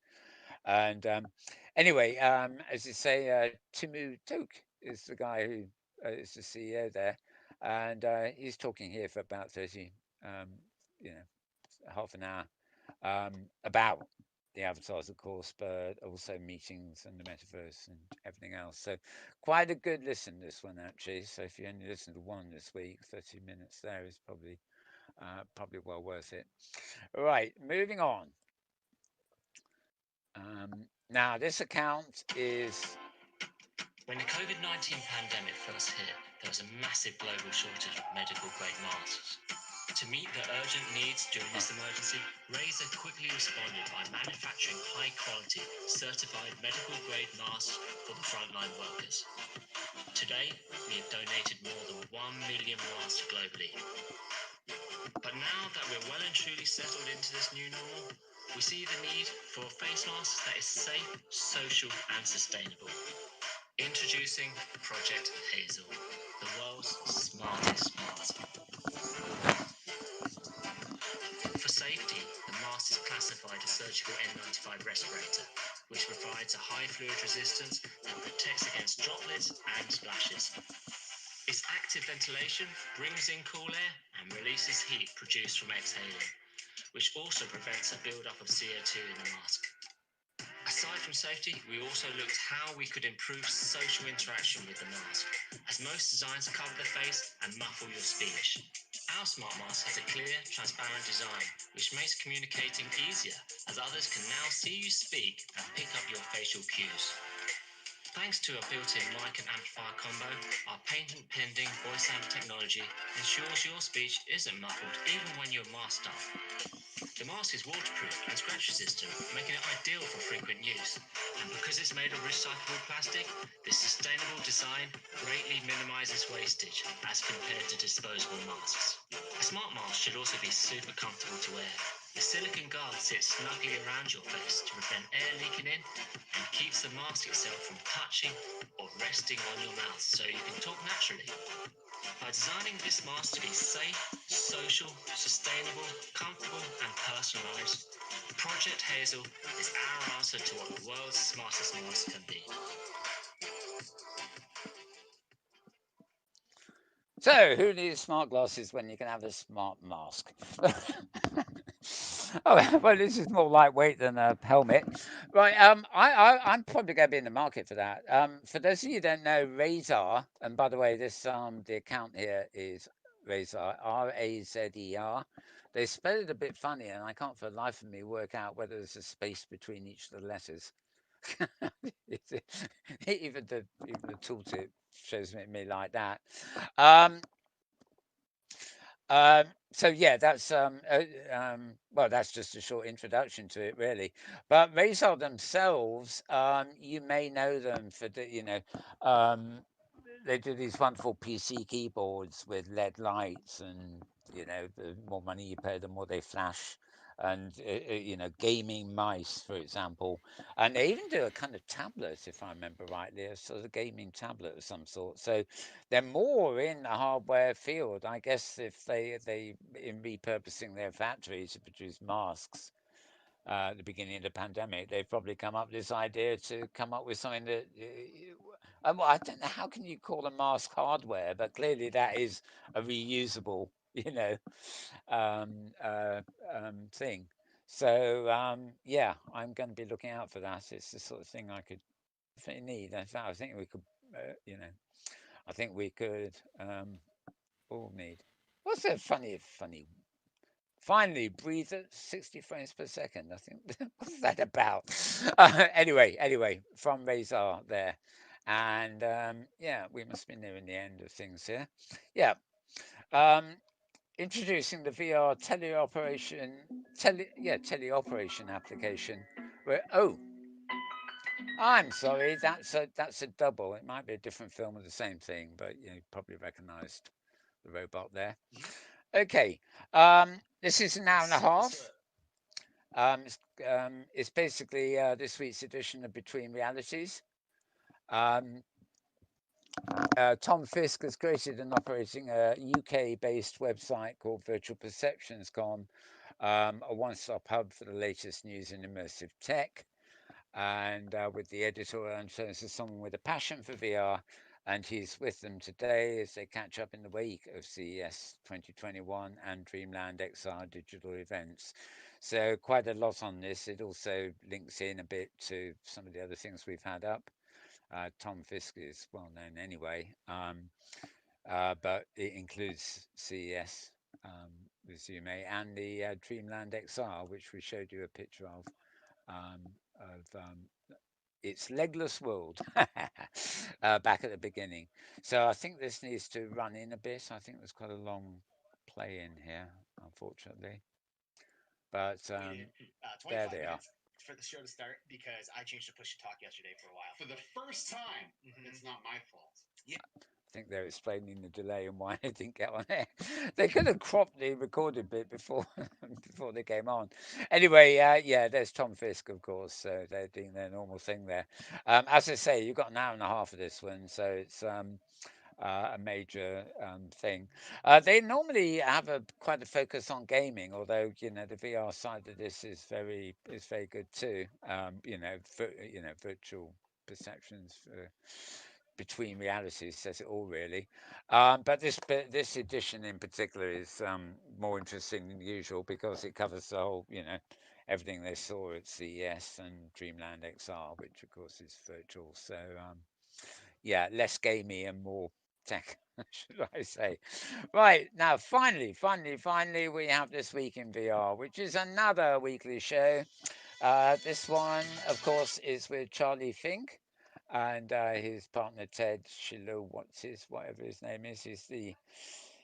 Charlie is Forbes tech columnist, Charlie Fink, and the Ted Shilowatz is Paramount Pictures resident futurist, and their guest is Laurie H. Schwartz, who was kind of interesting. Um, just out of interest, because this is reminding me, it's the last one anyway. But Charlie thinks this is available as a podcast too, so you don't have to go to YouTube to get the video one. But it's This Week in XR, so this space week space in space XR, not to be confused with the account for Forbes, which is contains things that are hosted by Charlie Fink as well. While I'm on that subject, we haven't had a single post from Forbes this week, on this show, that is. And there's a very simple reason for that, and that is you can't get in without paying now. First of all, it wants you to get rid of your ad blocker, but then as soon as you've got rid of your ad blocker, it then tells you it's got a paywall. I'm not going just to follow a link. I am not going to open an account, pay to get in and disable my ad blocker. Sorry, but tough.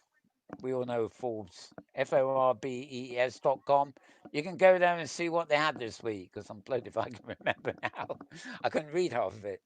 Okay, but anyway, Charlie thinks editorials are good. Oops. Good morning, everybody. It's January 15th, 2021. I'm Charlie Fink with my friend Ted Shilowitz and Laurie Schwartz, who is the CEO of StoryTech Consultancy, focused on the tech and immersive industries. And she is also the governor of the Interactive Media Peer Group at the Television Academy. Laurie is a frequent speaker. Ted and I have both worked with her on different projects. She's always got prestigious clients and, brings me into great stuff. So it's a pleasure to bring you onto our podcast this morning to talk about CES, our big event of the year. It's a pleasure to be here. Laurie. Welcome, Laurie. I see you're both inside. I'm outside today because there's full-on morning chaos going on in the home today. Right. Well, we don't want to know about. So another worthy podcast or videocast or whatever we call them for you. This is about 30 minutes long, and I already gave you, didn't I? This week in XR is the account you need. Okay, well, believe it or not, we've come to the end of all our bits and pieces, be Good they from gracious. Slack, be they from Metaworld News, or be they from Mal Burns. And James says, "Good gracious." Does that mean thank God for that, or or It's does it a mean you've done well today? it's a world record show, 3 hours and 4 minutes at this point. It's not. It is 3 hours and 4 minutes. Oh God! So yeah. So this was a critical. I'm pretty wiped Oh out. wow. Yeah. Right, yeah, I'm feeling a bit wiped out too. I didn't have any idea it was that long. Okay, well, I don't think I was going to ask you if you got any No, comments. no, no, No, you no haven't, have comments you? from James. Okay, well, I'm sorry about that. I will give you an official on-air apology for rabbit holing and wandering and overdoing it. How can I? I don't know. I don't know. I really seriously don't know where the time went this week. When you said whatever you said just now, I thought, now, have I come in under 2 hours or over 2 hours? Is that a good sigh of relief or a bad sigh of relief? And then you Yeah. tell me 3 hours? Yep. Oh, Lord. Okay, the next thing I know, YouTube will, oh, yeah, 3 hours and 5 minutes. Next thing I know, YouTube will refuse to encode That's it right. because Right. it's too many gigabytes or something. Though I've never actually had that yet. They seem to tolerate my long things. Right. Okay. Well, in that case, I think we better say goodbye to the folks. That is it for this week. It's goodbye from him. And it's goodbye from him. Goodbye from the two of us. In other words, I'm Mal Burns. He is James Atloud. And we are interested in XR. We are interested in AR. We are interested in VR. We are interested in MR. And together We are. That worked out rather well. A bit quick this time. Yep. Okay, we will be returning same time, same place next week. I know most of you watch this in replay at YouTube, so you don't really care the fact that we broadcast on Sunday evenings, but we do. So if you ever want to watch us live, it's 7 p.m. Pacific time for 3 bloody hours as a rule. Not. And yeah, but we will be back and the recording will be up sort of a couple of hours later on Sunday evening or Monday morning. So with that, I'll say goodbye from both of us. Stay safe, stay indoors, and as best you can, have a good week and enjoy all the wonderful immersion that you can enjoy without going out of your house, basically. So until then, it's goodbye.